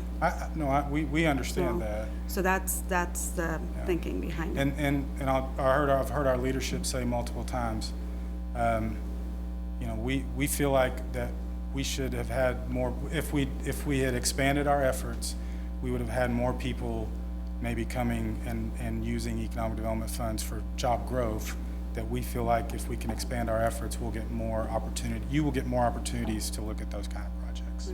And one last question. There was 5 positions you had listed, or something like hiring 5 positions with Region Reimagine out of the 350, 320 or 300, yeah, some odd jobs.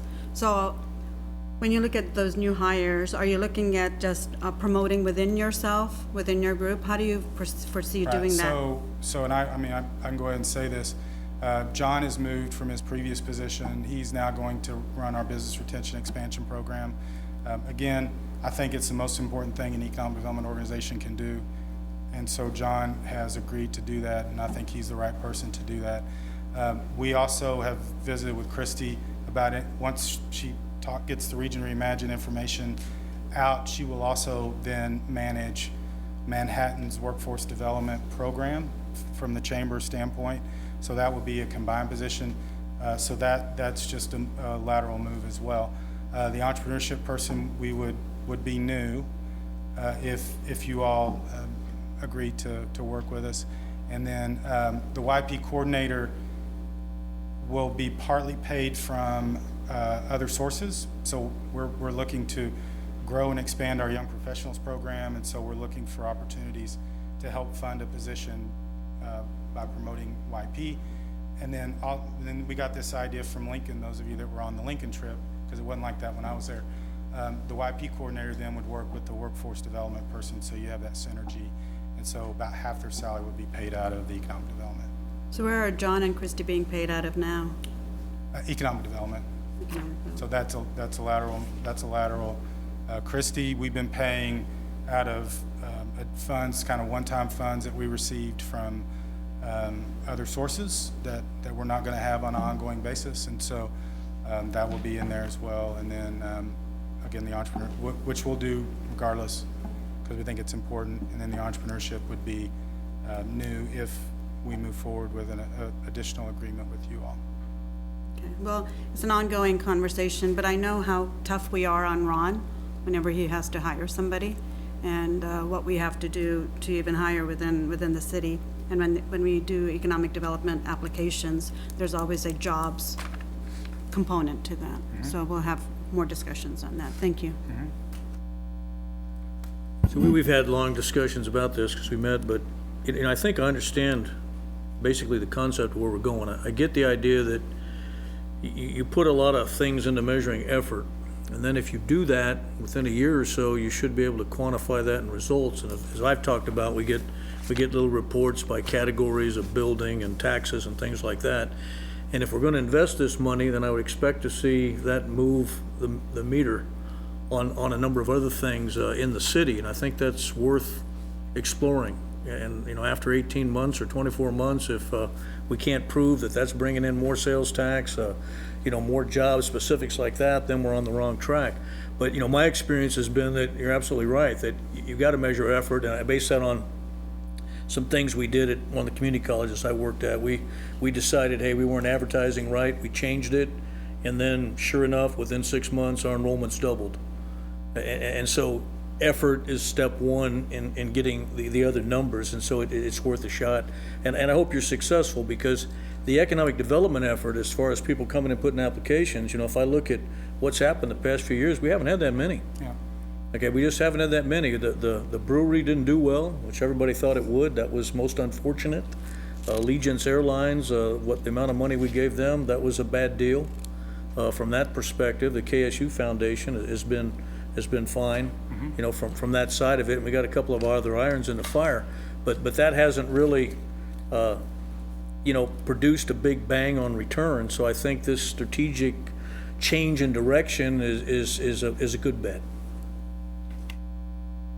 Yeah, I just have a couple questions and a comment. First, I mean, this is semi-related to another issue, but really early on you had a slide about developer meetings that you had. Yeah. Some of them are in Aggieville. Are we allowed to know anything about those meetings? Because I always hear about these shadow businesses who want things if they want to move to Aggieville, but we're never allowed to know who they are. So is the city staff involved in that, or can we know anything about that? To be honest with you, I'm not familiar with those. Trent, do you want to come up?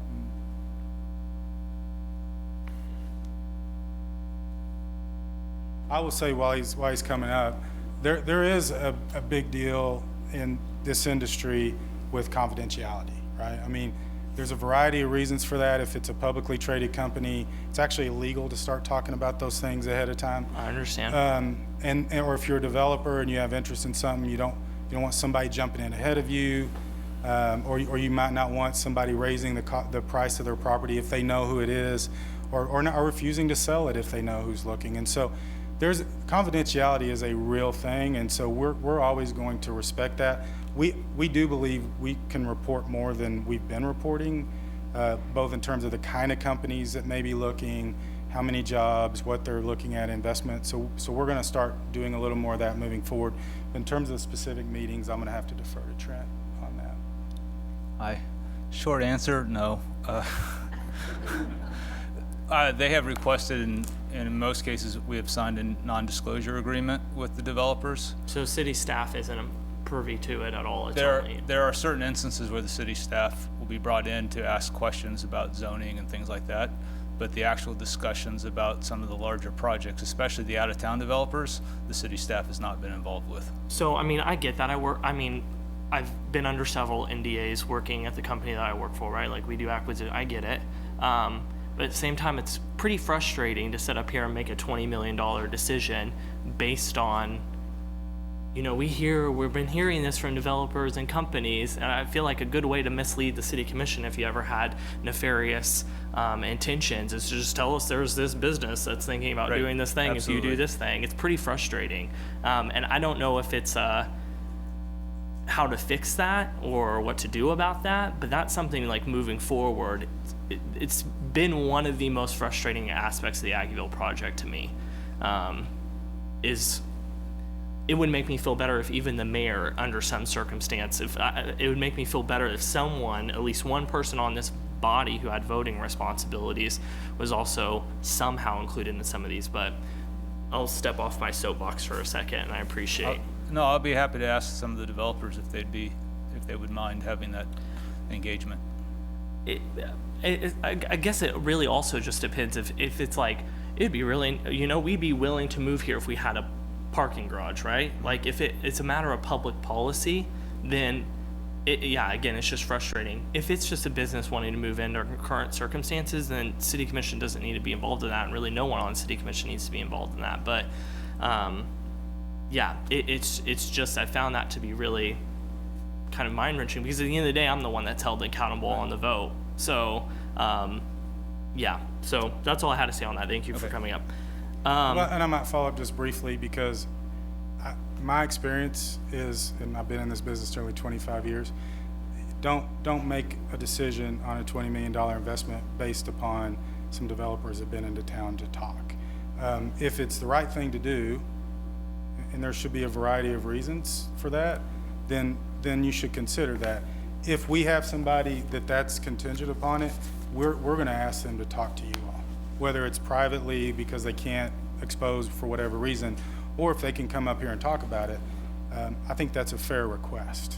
I agree. So if for whatever reason the implication in that was, hey, you should do Aggieville because we've had developers, that's not why that slide was in there. So I just want to be clear on I that. agree. I'm not blaming it on the chamber either. I just, if you have been, which I think you have been, to any of the Aggieville conversations, that has been the main driver on why we should spend the TIF money on the parking garage rather than a lot of the other developments first. So it's just because TIF money is really the only real money that we have right now. And so that's what we have been told over and over again is this has been a highly requested thing for businesses and developers in the area, but no one can tell us who those are or like what examples they have of that. I think the bigger message that, and why I had that slide put in there, is that the discussions in Aggieville have generated the interest from the developers.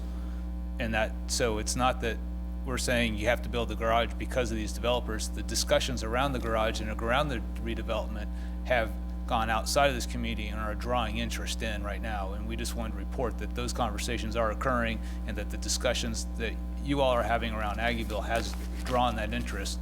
And that's a key part of the Aggieville development, is that private sector investment. And Okay. We'll continue to pursue I mean, I that. appreciate that, but I have 2 or 3 emails in my inbox that have said Aggieville will be stagnant because developers have said no to coming here because we don't have additional parking or parking garages. But when I inquire about who those people are, they can't tell me. So you're probably right that the conversations have drawn outside interest, but people are using this as an argument, and it's probably a valid argument. But again, it's just tough for me to be able to make decisions on things like that. So thank you. No one's name's on the dotted Yeah, line, let's put exactly. it that way. Yeah. The only other thing that I wanted to point out, and some of your answers to Commissioner Reddy's comments answered some of mine too, but yeah, I think finding out how remote workers are included in those job growth numbers are pretty critical. And I mean, I could just be biased because of the industry that I worked in, but I can tell you we are increasingly hiring remote workers, not because we can't necessarily find the talent, but we can't convince that talent to move to Manhattan. Yeah. And the example, my brand new director is in Denver, Colorado. So my boss works full time out of Denver, Colorado. I rarely ever see him in person. So that concerns me from the aspect that maybe these numbers are a little bit lower than what they're shown here if those remote positions are counted in those numbers. And then also, just on the other aspect of that, and I think this will come out of Region Reimagined. I really hope so, and that's why I'm pretty supportive of funding it, is I've become increasingly frustrated with a growing economic development fund, which seems to me has we've put all of our eggs in the basket of giving money to convince businesses to move to Manhattan or expand in Manhattan, which I think some of the deals that we have done, like what we did for Ultra Electronics, is amazing, right? Like, I think that's going to work out. It's going to be a really great deal, and I don't think that we should get rid of that. But I want to see and hear about new strategies, because, I mean, the state of Vermont is another one. They rolled out, I think, like a year ago. They pay remote employees, give them significant tax breaks to move to the state in Vermont. And I don't know if it's something that we just tackle as just a city, or is it something that we fight for on the state level as well, or advocate for on the state level. But the way that our governance structure is set up doesn't allow us to be the most innovative body in the city. So I'd really like to see the chamber and the members of our business community help lead on this issue. And I want some new ideas and strategies, because last 2 years that I've been on the commission, that hasn't really, none of those things have festered up, or I haven't been presented anything new. Yeah. And again, that's not all the chamber's fault. That's there's a lot of things that cause that, but Well, the economy changed significantly in '08, and so previous to '08, I would say deal flow was probably 2 to 3 times what it is today. And that's why it is so important to make sure you're maximizing the growth of your existing businesses, like the one you mentioned. It's why it's extremely important to make sure that you have an intentional and organized entrepreneurial program. That was one of the things in Lincoln that we were able to do, that it created an enormous amount of excitement. But there's also smaller communities who have done similar efforts as well, and particularly those that have university, that are university communities. So there are a lot of things that we haven't tried yet that I would like to try that aren't giving out money for incentives, right? It might be funding a business plan competition, or it might be funding a business accelerator, or it might be, I mean, we started a business incubator in Norman that's been relatively successful. So there's a lot of really good ideas out there, and so trying something different I think is good. I do think it's important though to stay in the marketplace and be branded, because not only does that helps you maybe attract a company, but I think it also it gives you awareness among potential workers, and I think people notice what communities are aggressive and trying to do things, and that's an attractive thing for people too. Yeah, I'm not saying walk away from Yeah. that strategy. No, I'm no, just I know. saying, I yeah. know. Yeah, but I agree with you 100%. Just, I wish we heard more, and so I'm glad that those things are coming. And then, yeah, I think that's all I had. Thank you. Awesome, thank you. I wanted to ask about space and viability there in your building. So you're adjusting the size of your staff, otherwise you're gonna need to lease space somewhere else. And No, I we're just, fine. you're gonna Yeah, no, we're absolutely. we have- self-contained, Yep, okay. absolutely. That, budget-wise, that's a big help. I was dreading your proposal to go out to building 1880 and rent. No. So Okay. at the most, we're talking about 2 additional people. And we actually have space for, I think, 4 more, but we're not planning to hire 4 more. One of the,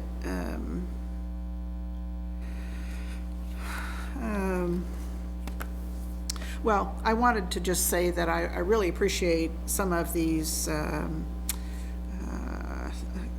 societal trends happening, that you're talking about those, like the out-migration from Kansas and how we're trying to swim upstream in some ways. But if we hadn't been doing what we have been doing, we would have been losing. And so we have to continue to try to make our community this destination for this out-migration or depopulation of some of the smaller communities, and to develop amenities that are that significant. And I do think that our public sector has been suffering here. Certainly state government has been, and K-State. And it's been making a big difference for us as we look to the future. And even the Fort Riley deployments, I mean, and the decrease in students at K-State, they are just so unpredictable. We can't really depend on the knowledge that, oh, next year, you want to have hope, but next year we can't be sure that another round of troops won't be deploying 8,000, or that students at K-State will begin to increase, or that the public sector jobs will pick up. And that's a real conundrum, and we all have our work cut out for us. The other thing because I haven't seen, I have been an advocate for retaining our economic development money, because I wanted to be able to spring to a really good opportunity. And but I also don't want to just spend it on concrete for ourselves, because we can't find any good prospect. I really am anxious to get some bright ideas and to be that entrepreneurial, or there are lots of great minds here, and I'm just anxious for you to try to tap into those. And I think talking to an entrepreneurs will help, but there are really good ideas for things that we have to try also. And I think one more abstract thing. So we have been talking about the animal health corridor for a couple of years now, and I was really taken aback when the two USDA facilities announced that they were going to the Kansas City Animal Health Corridor. And I didn't realize we have now broken up into pieces of that corridor. Could you speak to that at all? How are you addressing that? Well, Give us some talk so we can know what a response might be to that. Yeah, so the Kansas City Area Development Council developed the Kansas City Animal Health Corridor. And then that had an initial, so they said it was from Manhattan to Columbia. Yeah. But the name Kansas City has always been in that name, in the Animal Health Corridor name, because they're the anchor and it's Kansas City Area Development Council. So that's not a change in the Animal Health Corridor. The branding of how they use that is specifically for the USDA situation was sometimes they emphasize the Animal Health Corridor without the Kansas City, but other times they involve the word Kansas City in there. But the official name has always been the Kansas City Animal Health Corridor. I do want to say on the USDA, we did work with them very closely on those applications when Manhattan submitted a bid, as well as the Kansas City area, and we did joint letters of support with each other, and so that was a very cooperative situation with the USDA recruitment. And then also, just to show the partnership that's there today, we received a project notice from the Animal Health Corridor saying, hey, this particular animal health company is looking in the region, and then we were notified of that as well, so we can compete for that project. So it is a partnership, but it is the Kansas City Animal Health Corridor is the official name of that. Well, we just have always talked about it here as beginning in Manhattan initially and now maybe Junction City, but identifying with Kansas State University and the University of Missouri and having that long road to success. Yes. So I'm just saying I know there's a Kansas City Regional Council, but I just it didn't I just needed to hear an explanation. Yep. I hadn't had that. Okay. And I'm glad that you're developing a dashboard to track progress, because progress is something that is, in some of these areas, is pretty vague. And it is what you say it is because there's no data. So I think that's will be really good for all of us to have more data. Thank you. all right. Thank you. Just one last thing to mention is this all comes from the strategic plan that was developed in a total community effort. I wasn't here, so but all this recommendations are coming out of this community strategy. So it's a little unfortunate. It feels like the new guys coming in proposing all these changes. The changes actually were handed to me when I walked in and said, hey, we have this strategic plan, we need to get implemented, and so that's what we're working towards. So I just want to clarify that. I mean, I know you all know that, but just for anyone else that might be listening, that this all came out of the strategy that was developed as a community-wide initiative a couple of years ago. Just a couple of things. On remote workers, there is somewhat of a counterbalance because we have people in Manhattan who are working for companies in other areas, particularly in the area where you can do it by laptop. If it's maybe science related or something like that, it could be anything. But I know 2 or 3 young people are doing that right now, so I suspect there's a bit of a trade in there. One of the other topics is when we compute the average salary or the average household income, we get ourselves in kind of a conundrum depending on what we use as a divisor.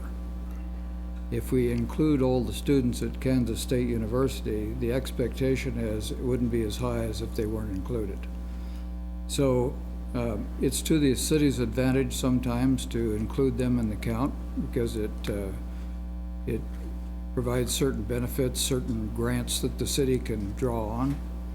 On the other hand, if we want to chart some growth, what I would ask is that you do use two divisors, because you're not going to see as significant a growth if you continue to include the students in that number. In other words, if you added 300, the divisor is much larger, so you're going to get a much less increase if they're in that. So I'd ask you to pull them out and do it both ways. The third one is, and maybe Bernie, you need to chime in here, but when we're talking about kind of what we're going to do through this budget, we always include the Economic Development Fund. So is the number going to total 350? Is that what you're looking at now? So we kind of pencil in the 143 and then it goes to 350, so we should have that in mind as we progress. I think what our request is 143 today, with a hope that we can come back and ask for an additional 350. So it's going to be 690 or 590 then or something. Well, 490. 490. So Bernie, what's in there? What have we got as a placeholder right now? I'll tackle that. So basically, we budget the entire unencumbered balance for expenditure. So we're envisioning that they're going to ask for a 5-year request, not just a 1-year request, so that money can be encumbered and they can make recruitment efforts on the full amount versus a 1-year amount. Yeah. But we always encumber and budget the undesignated balance so that if we have an opportunity to invest it, it's budgeted to invest. And this is going to be somewhat complicated because the chamber, has also got an idea of some other activities, use of KSUIC, how we use those funds and so on. So when you come back, let's lay all that out so we got the whole thing at one time. Happy to do that. I just take us back a little bit to why we even asked Market Street to come here. We recognized some time ago that we're relatively flat, and this is what you might call a government town. So in the down times, we're pretty well protected. In the up times, we have slow time getting out of the blocks. So we brought in Market Street, and we said, ask them to take a look at us and give some suggestions for where to go. And this is a 5-year effort. So we've got to build the base. We're not going to see jobs next week. That's not a realistic expectation. So, we've got to make sure the building blocks are in place, and that's what this and Manhattan and Region Reimagined are all about. And some of us went through the beginning on the steering group and the implementation committee and formed the work groups, and all those guys are out and gals are out there working pretty hard right now to put that together. So the first thing you have to do is have a plan, and that's what you're doing right now. And then I share the request that this dashboard be robust. We've seen kind of what the suggested one was, and that just allows us to chart. And right now, it's hard to chart things because, it's, as you said in the beginning, it's effort. And so I really applaud what we're doing as a city. We've got, when you talk about what you do to set your community up for success, let's go back a ways and come forward. So look what downtown has done. Look what downtown looked like 15 or 20 years ago. Look what it looks like today. Look what the area around Kansas State University looked like, and look what it looks like today with new buildings and facilities. So we've done that. We've done Aggieville. We're doing North Campus. Developers are working all over the city. We've got INBAF as a leverage. So, you have to be somewhat optimistic about this. It doesn't mean there's no risk, but this is how a city moves forward, not just sitting on our haunches waiting for somebody to come to us. So I'm also encouraged by state leadership right now. I think there's a great effort to move the state forward, and I like this idea that we've now rejoined, because I think it's very helpful for all of us to pull together for the state of Kansas. So, again, thanks for what you're doing, and look forward to you coming back. Thank you very much.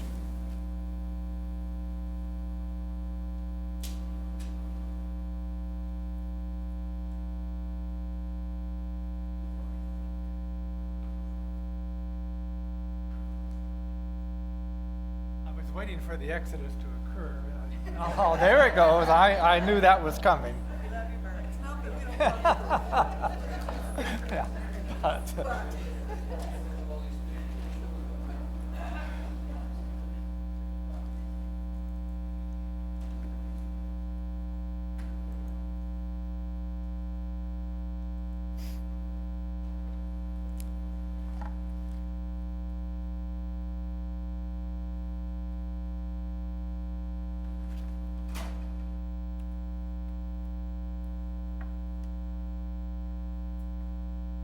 shall I wait for the mayor on?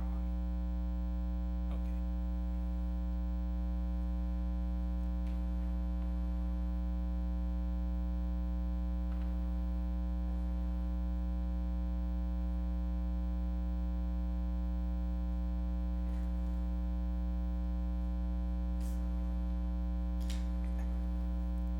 Well, good evening, Mayor and Commissioners.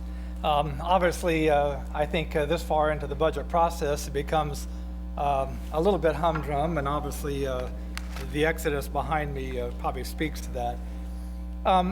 I don't have a lot to show you, but I'd like to take you as just as a reminder on where we're at. And I think in some respects, Jason really amplified that based on the job stagnation that has occurred in the last few years, and probably well into the next few years until this really, his program starts to produce results. If you look at this and realize that these 5 areas of revenues, including property taxes, make up the preponderance of general fund, and you look over on the right-hand side and see what that average has been. Now, I will say that in 2019, that's 16.6% for transfers. That includes that 1.5 million. If you take that out, we still have seen about a 3% growth in transfers for the last 5 years. So I guess trying to explain that part of our dilemma in this budget process as we look forward to 2020, and I think maybe perhaps 2021, it's going to be a challenge because that revenue growth simply isn't there. On the other side of the coin, if you look at the revenue position based on just stripping out beginning cash, property taxes, the sales taxes and health that now go to the employee benefit fund, because we moved that, if you recall, from 2016 to 2017. And of course, then the 1.5 million that I keep referring to in that utility loan that will not take place. If you take those out, and then you look at all of the other revenues in the general fund, nearly 200 different items, you'll see that we simply are not growing much. That growth, by virtue of the change I made in 2016, it's about $187,000 a year that we're growing in terms of our revenues. If we move to the expenditure side, and again, we have to, if you look at 2016, that 20 million in personnel, that includes about 2.4 in health costs. It's interesting that our health costs travel with the personnel number. One reason why I really encourage that to be moved to the employee benefit fund, because it makes things a little bit more germane to the discussions that we have every year. But if you do take that out, then at the very bottom of 2016, it ends up being about 27 million, 27.5. And you look across then, and again in 2019, taking out that 1.5 million, because it would be disingenuous to suggest that we're actually going to go down in the general fund budget in 2020. That's not the case. If you take out that 1.5, then the number for 2019 is about 30,405,000. But the point being that our annual increase for the last 5 years in the general fund has been from $1 million to $1.5 million. You contrast that with revenue growth at about 187,000, and you begin to see the dilemmas that we're in as we try to keep that mill levy low and to keep property taxes under control. Well, moving on. On our capital outlay, we're doing something rather different, and I hope it gets your approval as we move through the 2020 budget process. The amount of our capital improvements, and remember, we're talking about items that are $10,000 or more as part of the capital improvement. We have what we call, if you look at the budget and you go clear back to that second work session, if you still have your kind of that draft budget, and it's still applicable, much of that, you'll notice in many of the departments in the general fund, especially in general services, we have a commodities CIP. And so that CIP, that includes things such as computers, software updates, all sorts of things, but it's fairly costly in terms of the amount. This particular slide shows just those things that are 10,000 or more. The amount for 2020 in the general fund that'll be funded out of the general fund and completely stripped down by management is about a little over $30,000. However, we've moved about $443,000 that we are proposing to be funded out of the utility funds. Now that is a hit that I'm not sure, and I always look to my friend Rob Ott. I think that's a steep thing to put on the utilities. But I think what we're looking at right now, you may recall that I've been dealing with Commerce Bank to see if we can set up some master lease programs. And this would, we think, this new equipment reserve program would be an ideal place to probably exercise that master lease. And I give you some examples on the at the bottom there.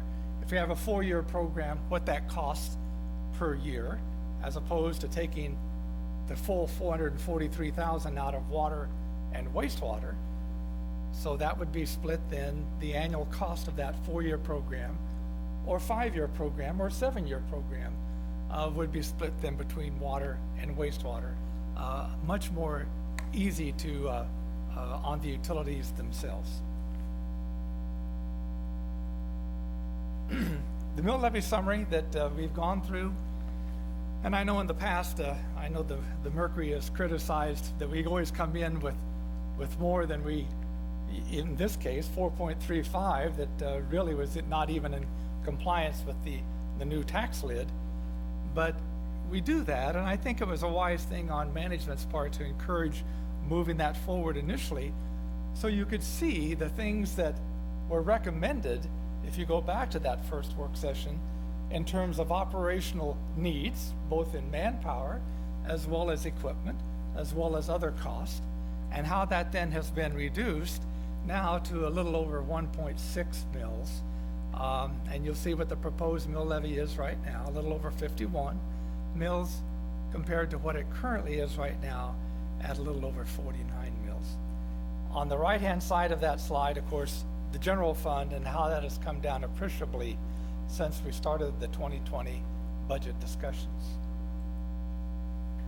To give you some ideas, and I'll have to tell you that both on the county side and USD, I took some liberties anticipating what their mill levies might be based on discussions that you've had and that we've had across the administration.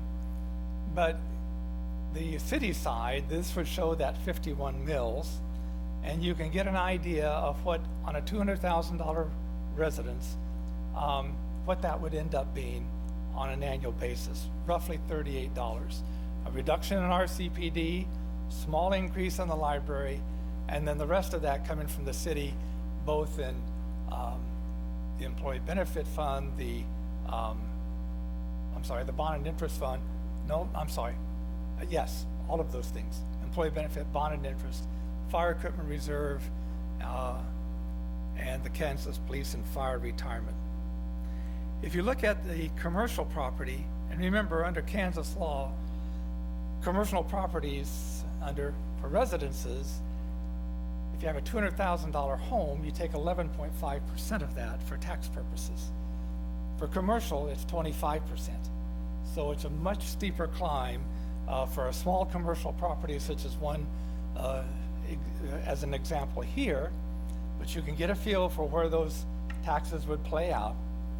And then for a larger commercial property of about 1.5 million, again at 25% assessment rate, how those taxes go up and the impact of the city taxes if we stay at 51 mills.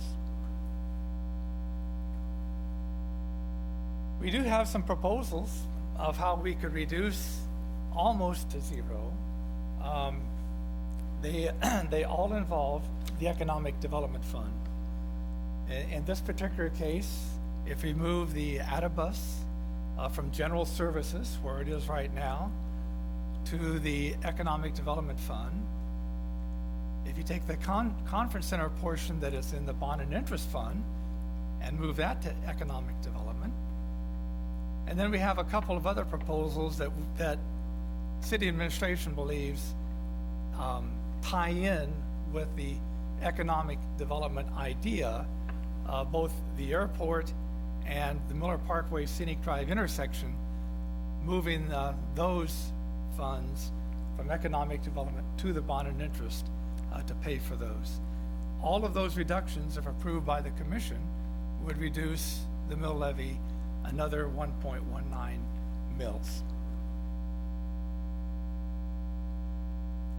Clear at the bottom, you'll note that there's another possibility, and that is at the 5th budget work session, city management has asked city administration and department heads to come back with some proposals on some fee increases that could possibly be entertained. And you may recall at the 3rd work session, I kind of queried what your appetite might be for fee increases generally within the general fund to raise additional revenue as opposed to those coming from property taxes. So that remains a possibility as well. And as the city manager has already mentioned, we do have an unexpended program budget in all 3 of these funds. But if you look ahead in the forecast that we have, generally speaking, 2020, 2021, 22, we're looking at a roughly 8 to 9 million that would be available, notwithstanding some of the changes that may take place with the chamber, as mentioned earlier by Jason.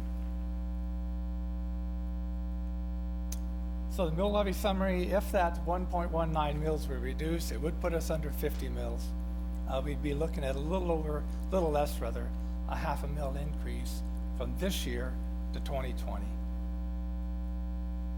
In summary, one of the problems, of course, that we had is our tax base did not increase very much this year, about a little over 10 million from what we have this year. That 5 increase in general fund revenues, roughly $187,000 for the last 5 years on average. But of course, the expenses in the general fund far outpacing that amount. We still have a planned cost of living at 1.6, a step increase at 2%. We do recommend that adoption of that equipment reserve fund. And there are 6 positions right now, originally 21 that were recommended. That goes back to that first work session I mentioned, but now 6 new positions, and virtually all of those are either revenue neutral or they're offset by other contractual reductions, so to try to make that impact on the property taxes as minimal as possible.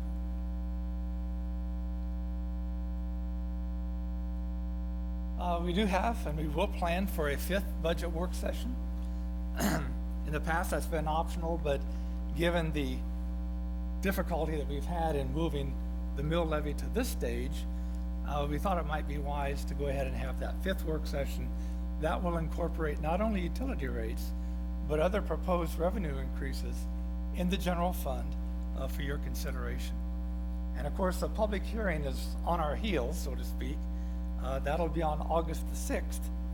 And we're a little bit constrained by state law in those dates.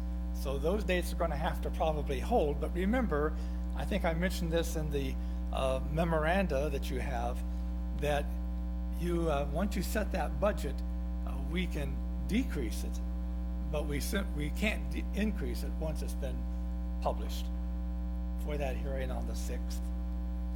And that leaves us then with any questions that you might have regarding these issues. For just on the last slide that you were on, the proposed revenue increases, is that the fees that we were just talking about? Yes, it Okay, was. I just Yes, wanted to make sure there Commissioner, it wasn't. was.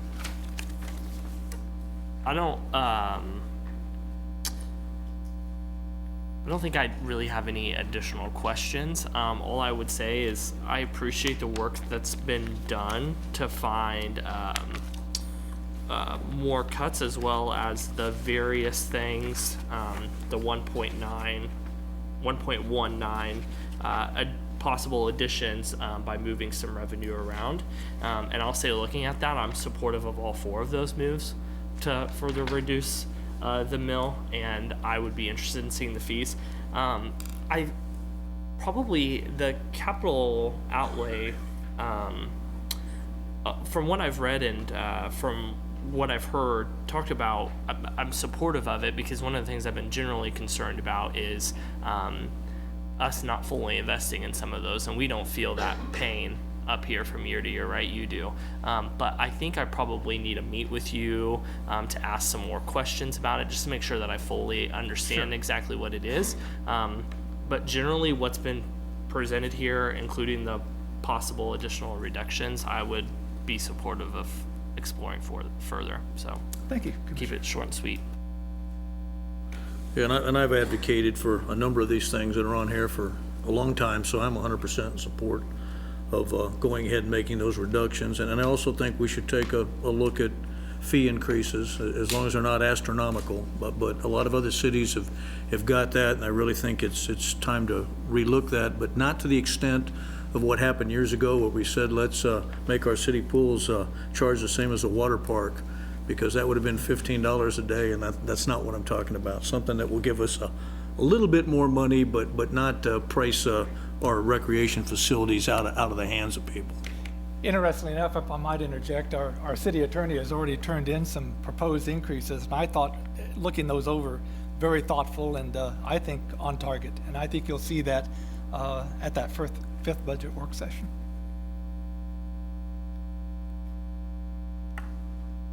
Yeah, I'm comfortable with the proposal that you've made tonight, especially moving the, using the funds in economic development.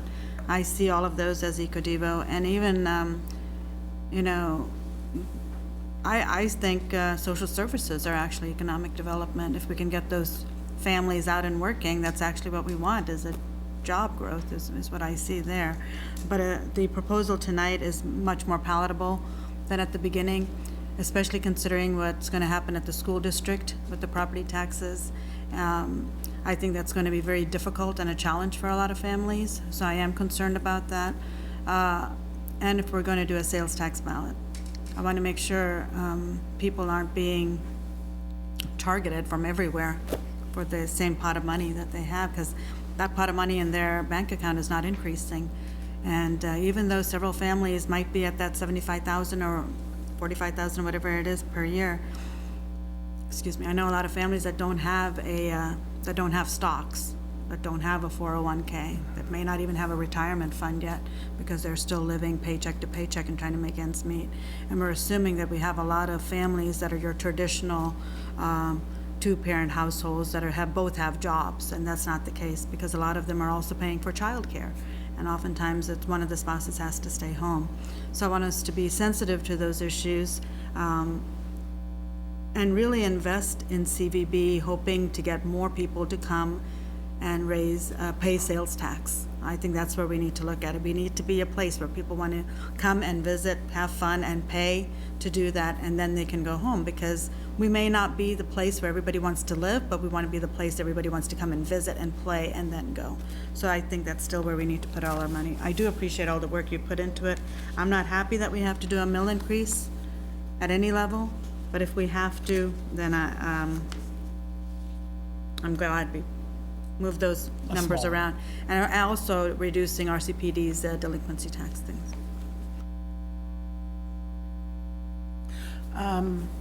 I continue to be hesitant to use economic development money.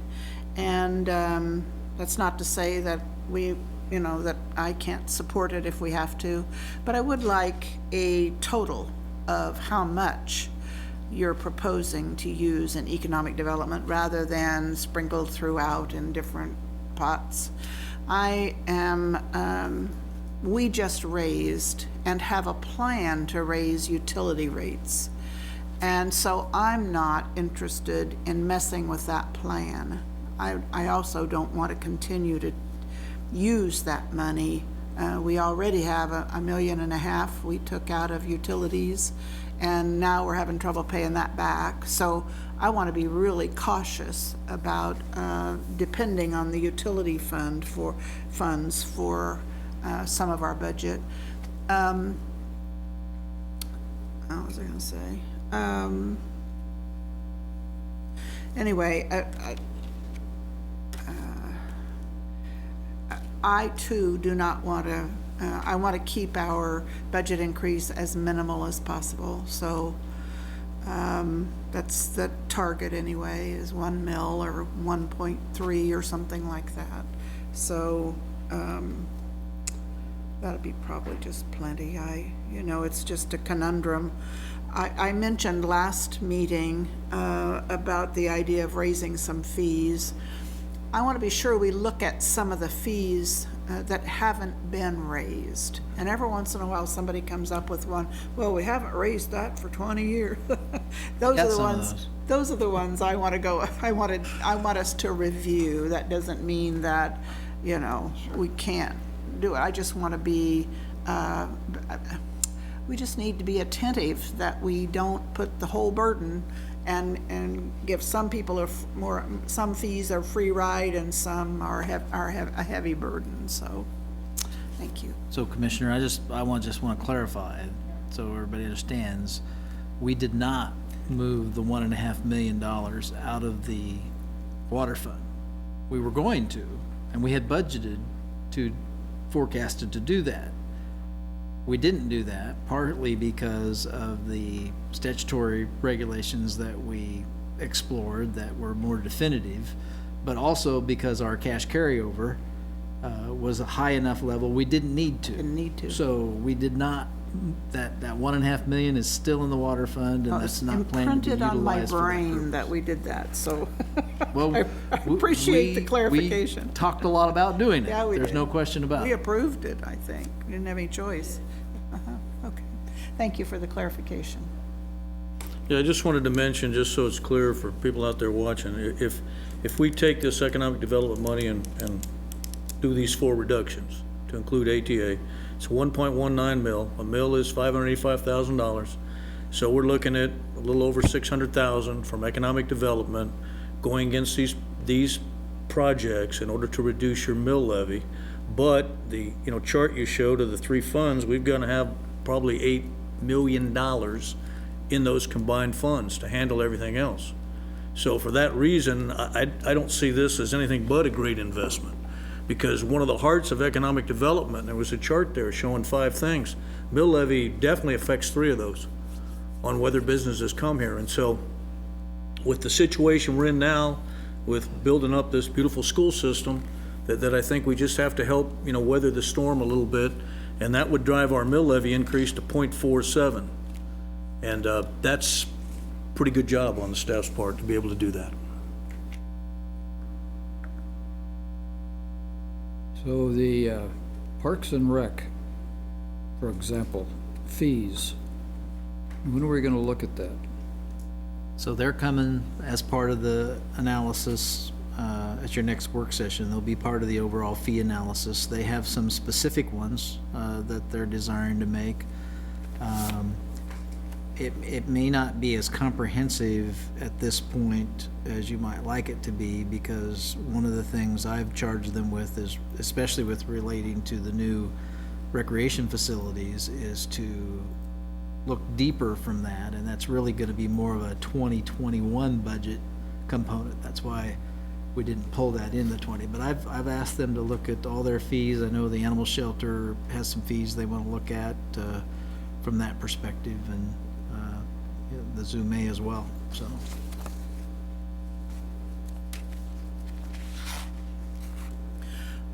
When we're looking at fees, I just want to make sure that we don't do something funny like ask the police department to give more tickets. I would never do that, Mayor. Okay. I've heard it.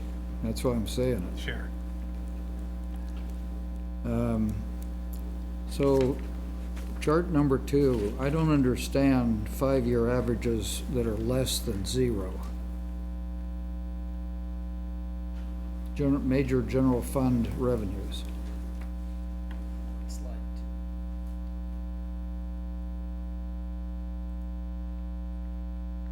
Right-hand column.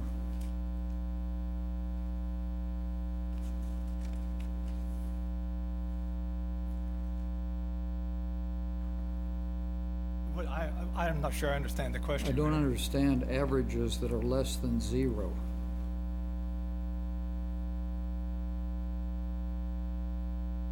Well, I think in this particular case, if you look at the minus 2.9%, it's just simply saying that the average across there comes out to something that's less. It is, I don't know that it's an accurate way of depicting it, but it's certainly, if you look at sales taxes, and I think if you look at, for instance, the latest one that we had, we are simply flat. And I think that is reflected on this. 2017, if you'll recall, was the difficult year that we had. And it put the city manager in that very difficult position in 2018 of having to enact that hiring freeze and pull back considerably. It also, I think, speaks to the difficulty public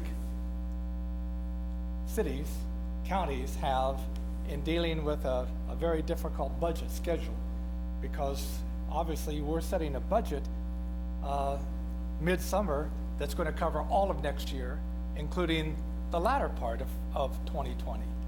And that's exactly the problem you have in trying to put these things together. I'm speaking around this, Mayor, but I don't know that the average is just the average. And whether it's an accurate reflection or not, it is the average. Well, for example, tell me what 2020 budget 37 point means in relation to property taxes. Property taxes went up considerably, are going up, and they have, if you look at just the raw numbers. And that obviously is not sustainable. And it also is not sustainable, not simply because property taxes go up, but the tax lid is going to put a clear stop to that. What I'm asking here is, let me be more specific. So when I see a figure of 37% against property taxes for 2020, what does that mean? What does the 37% mean? At the time, it's 37% more than the property taxes in 2019. That may not be the case right now. So but this is an property earlier taxes- slide, if you recall, going back to, I think, that second work session. And they have changed since then.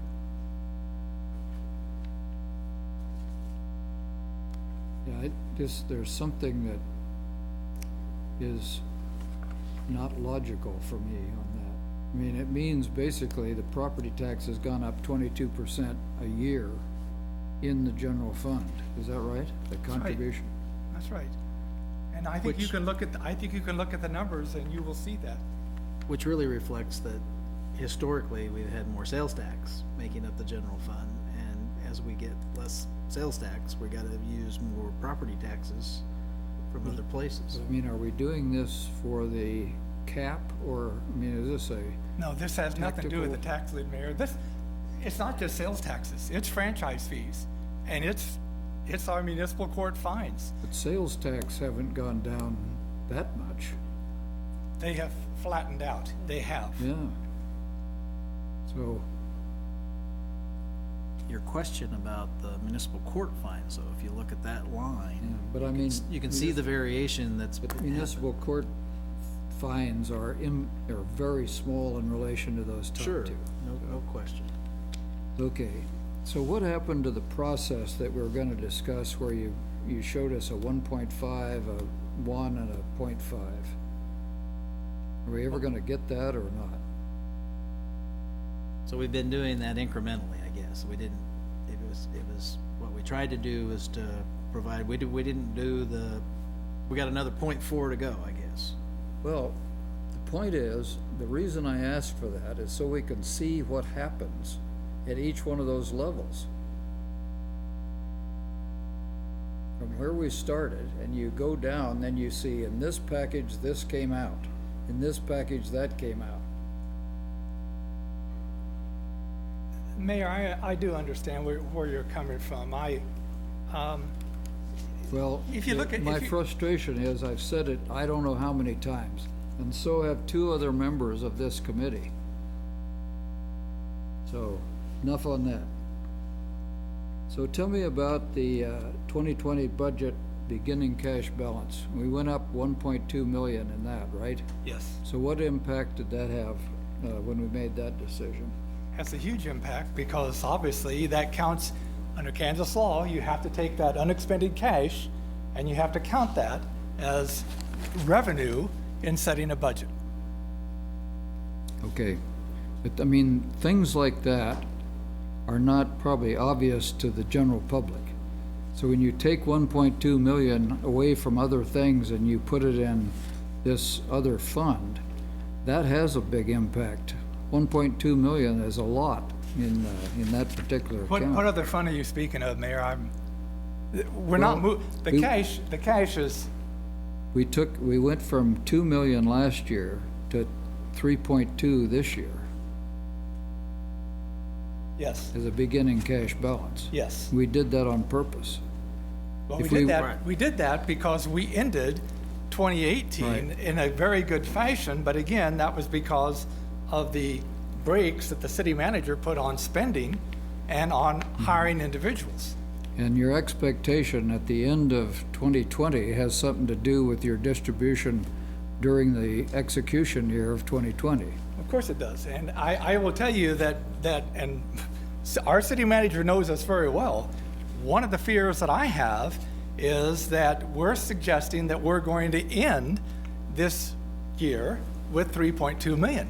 And if we don't, it puts a city manager in that very difficult position to start a brand new budget year with something less. Yeah. Well, wasn't our target 3.5 or 3 point, it was gonna be 3, wasn't it, for this? With the loan. So basically, that 1.2 cash replaced the utilities loan. Right. And so we're saying, But I mean, is that gonna be our target at the end? Is that a reasonable thing to do, given what we know right now? or- we'd love for it to be higher, but I don't think it's realistic for us to be higher. Just because, now the good news is, I mean, still sales taxes are pretty flat, but through 6 months, 4 of the 6 months have been ahead of last year's, not of actuals. So as compared to, I think it was 2 of the 6 were ahead. So trending a little better, but we're still only up like 0.9% over actuals. So we're still pretty flat there. You know, it's disappointing to all of us, I think. If you would throw the internet sales tax in there, we'd be able to maybe fund $1 million in CIP versus 100,000 or 30,000, I guess is where we're down to. So, you know, we're the only state other than Missouri in our geographical area that hasn't done that. And it's just ridiculous. On the general fund capital outlay, when we're down to $30,000, I don't quite understand the relationship of the 30,000 to the 443. Is the 443 applicable to those other years as well, or not?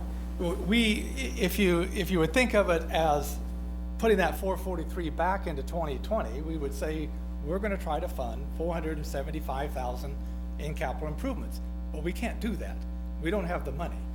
And we certainly don't want to suggest we raise property taxes to absorb that. So the solution, we thought, was to take the bulk of that and to put that over on the utility side. In other words, we start this new fund, water and wastewater would move the money over. But that's a big hit to move that much money, 250,000, we'll say, 220,000 from utilities over to that equipment reserve. So then we said, okay, if we do a lease program and we lease all of the equipment, much of which are vehicles, of that 443,000, that would minimize that impact on the utilities. So regardless of what we do here, whether it's a 4 or 7 year plan, you divide that by 2, you say that would be the hit on on water and wastewater, not the 443,000. So we started out in the CIP with just under $1 million in priority 1 requests from departments.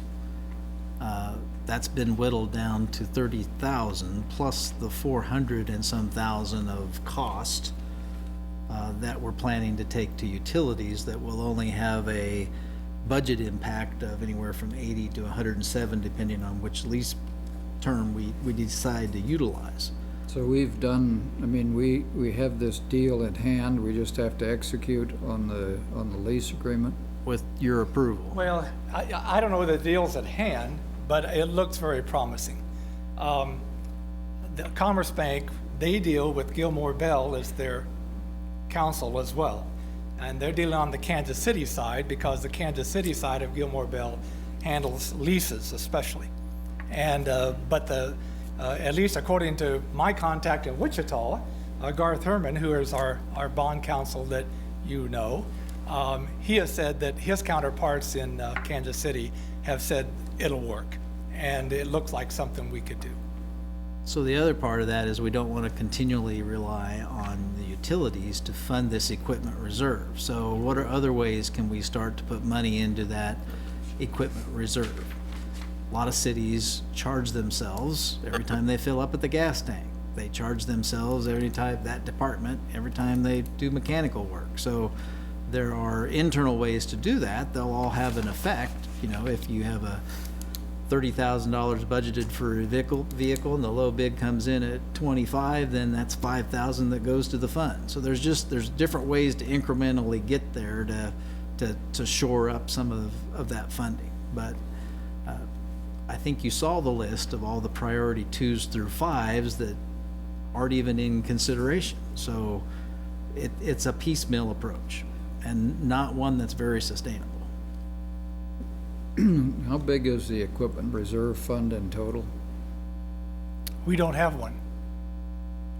So this is when This is say new. We a- have a capital improvement reserve, and under Kansas law, that can be used for projects, and in fact was one of the big catalysts for the new addition onto this building. When you say 443,000, utility is part of a new equipment reserve fund, so that means the whole 443 constitutes the equipment reserve fund? That would be our proposal. Under Kansas law, we don't even have to budget those funds. But when we established the capital improvement reserve, the commission at the time, for transparency's sake, said put it in the budget. And I'm guessing we'll do the very same thing with the equipment reserve. So even though they're reserve funds, you'll be able to see what monies are there and how that money is being spent. And of course, any kind of action is going to take commission approval anyhow through the city manager. So the reserve funds are not included under the tax lid? Is that a way to get around it? What is that? No, it's not a way to get around it, Commissioner. It's just simply authorized under Kansas law. It's not supported by property taxes, so it really has nothing to do with the tax lid. Because it's utility money. So the process will be that we will ask you to create the fund, the equipment reserve fund, and then within the budget approval process, we'll have a provision to put some money in that fund. My intent would be to have this lease program worked out so that all that we're putting in is the first year lease payment, which will be a 4th or a 5th or a 7th, whatever of that 400 and some thousand.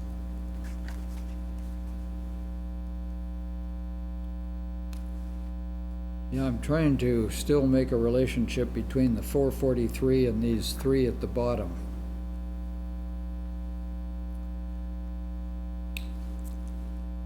In my discussions with Commerce, if we establish this fund,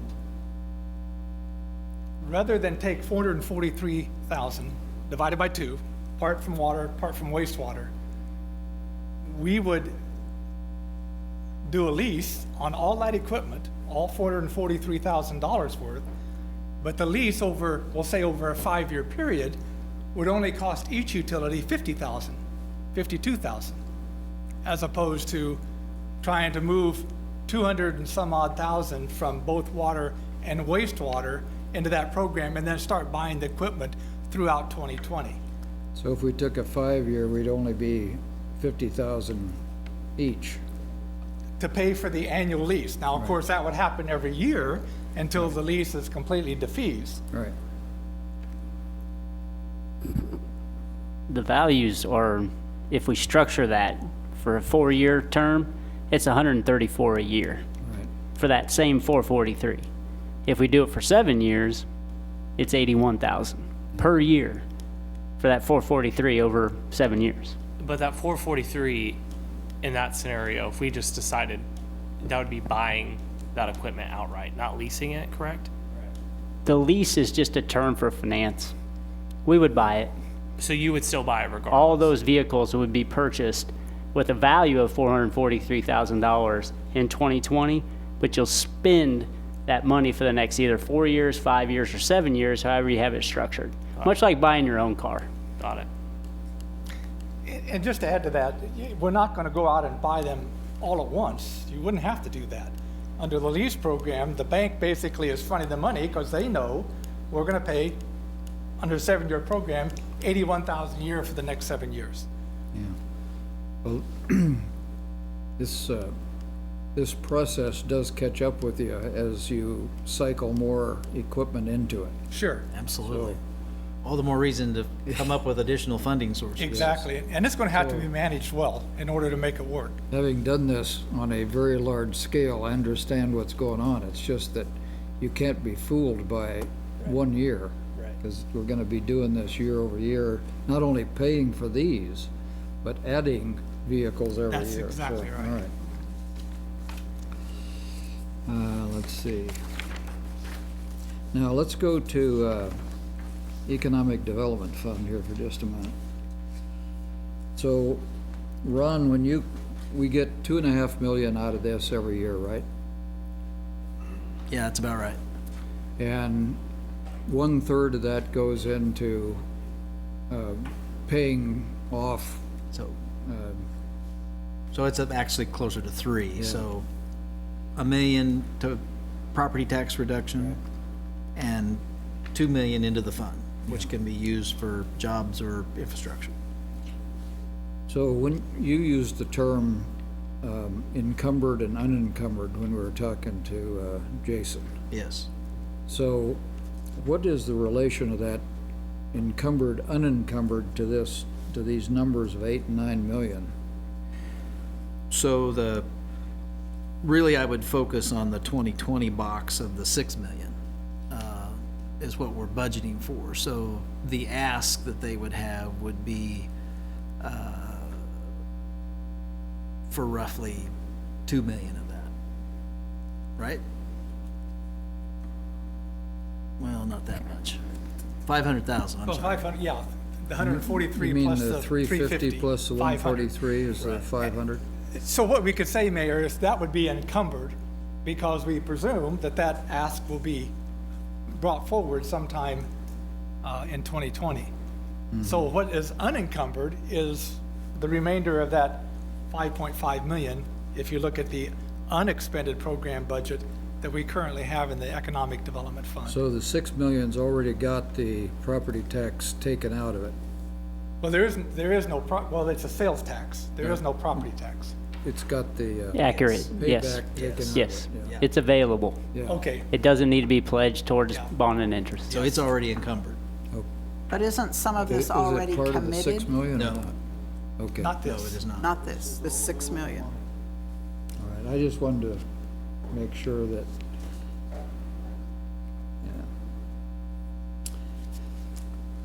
And I just wanted to recheck with everybody when we were talking about the previous slide on possible additional reductions. So the ATA, everybody's okay with putting that thing into Eco-Devo? Yeah, I mean, and they were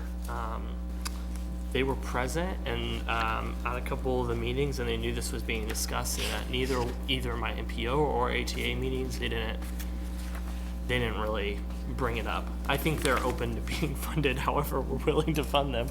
Yeah, I'm for all four of those, and also the fee reductions. Because I know, I mean, we've had these discussions for a few years about where these should land, and I know a couple of years ago, I mean, the problem was we had to put them where there was money, so we're trying to get a standard approach. So this sounds standard to me. I just want to get your sense on that. And I would say overall, both, I mean, they're trying to be better at framing themselves as economic development as well. So I think long-term, it makes sense in that fund too.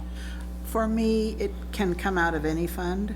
It just happens this year, it's gonna be out of economic development or wherever we do in the future, but it's not permanent that it will always come out of economic development money.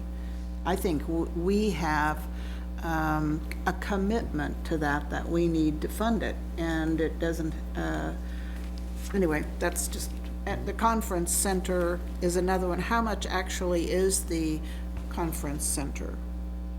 That'd be a Is good the question. 500,000? To be determined. No. I mean, you mean the expansion? I don't know, it's No, 0.19 mil. You should have had a handout that had the amounts It's- with each of these. Has that So- got the new cost in it? But that conference center's two things. The current one is what this is dealing with, the bond and interest fund. I've been talking about that for 2 years. I never liked the fact that that conference center was being paid out of general fund. It should have been out of economic development all along. Now, the expansion's a whole nother monster, because Sorry, I muddied the waters with, just ignore what I said about the expansion.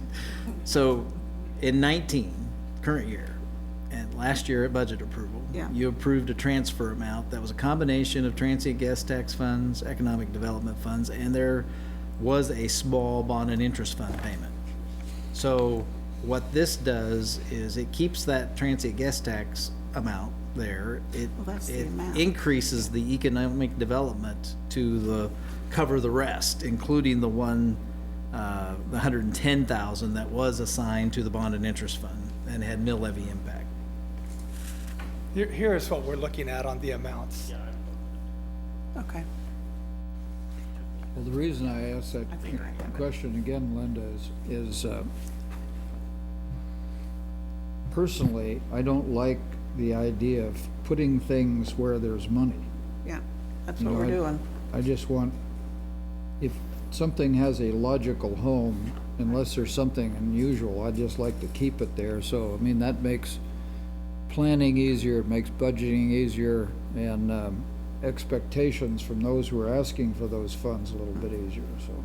I just want to be sure that in the future, we can't fund it, we don't have this. We have moved it around from one account to another, and this time it just happens to be economic development. It's the way, and I just want to be sure that, at least for my vote, that's what we're doing here is, and it doesn't matter about ATA, where they want it to come from, it's really where the city can make it happen from and successfully fund it. Yeah, but the history of ATA since 2012, since I've been here, they've been funded out of general fund. At one point, they were under social services, but that was general fund. So my push has always been, I like what the mayor's saying, what we call predictable budgeting process. And we've done that with a lot of the outside agencies, and this was one of my goals to get that there. And I could see it staying there permanently, like the mayor says, with one exception, and that's if the Eco-Devo fund goes away, then we got to deal with it, because I agree, we probably can't just scrap it. Well, these are things we discuss every single budget session. So even though we make that decision, the next hundreds of commissions will come along and change everything all over again, and everything will change. So for this year, I do approve where it's coming from. One question I do have, and maybe I missed it, we typically see a list of citizen requests. Was that not there somewhere, or did I miss that? It was there early. Oh, We didn't recommend any of them. okay, maybe that's what, we didn't have a discussion about them. Right. So I didn't see that It was in anywhere. the original first memo, I believe, or maybe the second one, where we showed the citizen CIP requests. I guess the only one that still is at play, I mean, the planning board has historically recommended the parking structure in Aggieville, which we're proposing in the TIF, so.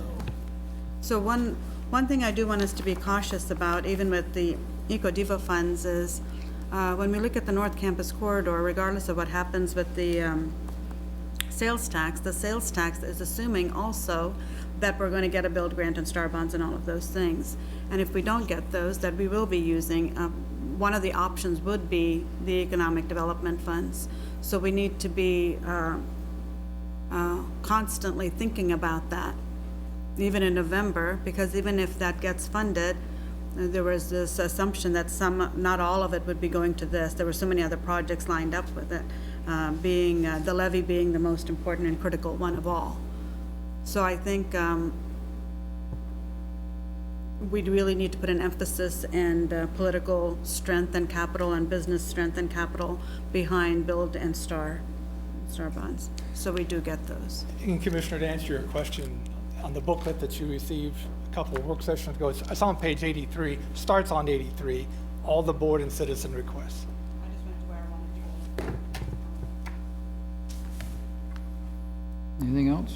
Anybody? So I assume that, you know, we've driven this down to a 0.47 mil increase, is that correct?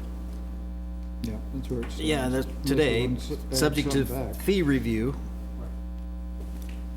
I think that's a good message to send, because as Commissioner Reddy said, we're looking at some big projects, and we're looking at a 0.3% sales tax increase in November ballot, and this sends the right message that, you know, we want to redirect, you know, where that's going, and that 0.3% sales tax increase is worth 6 mils on property tax, and so it's a really big deal. So I'm happy to see where we're at tonight.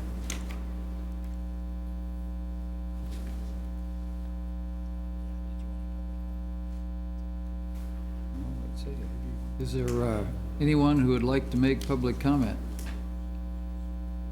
No. We didn't mean that.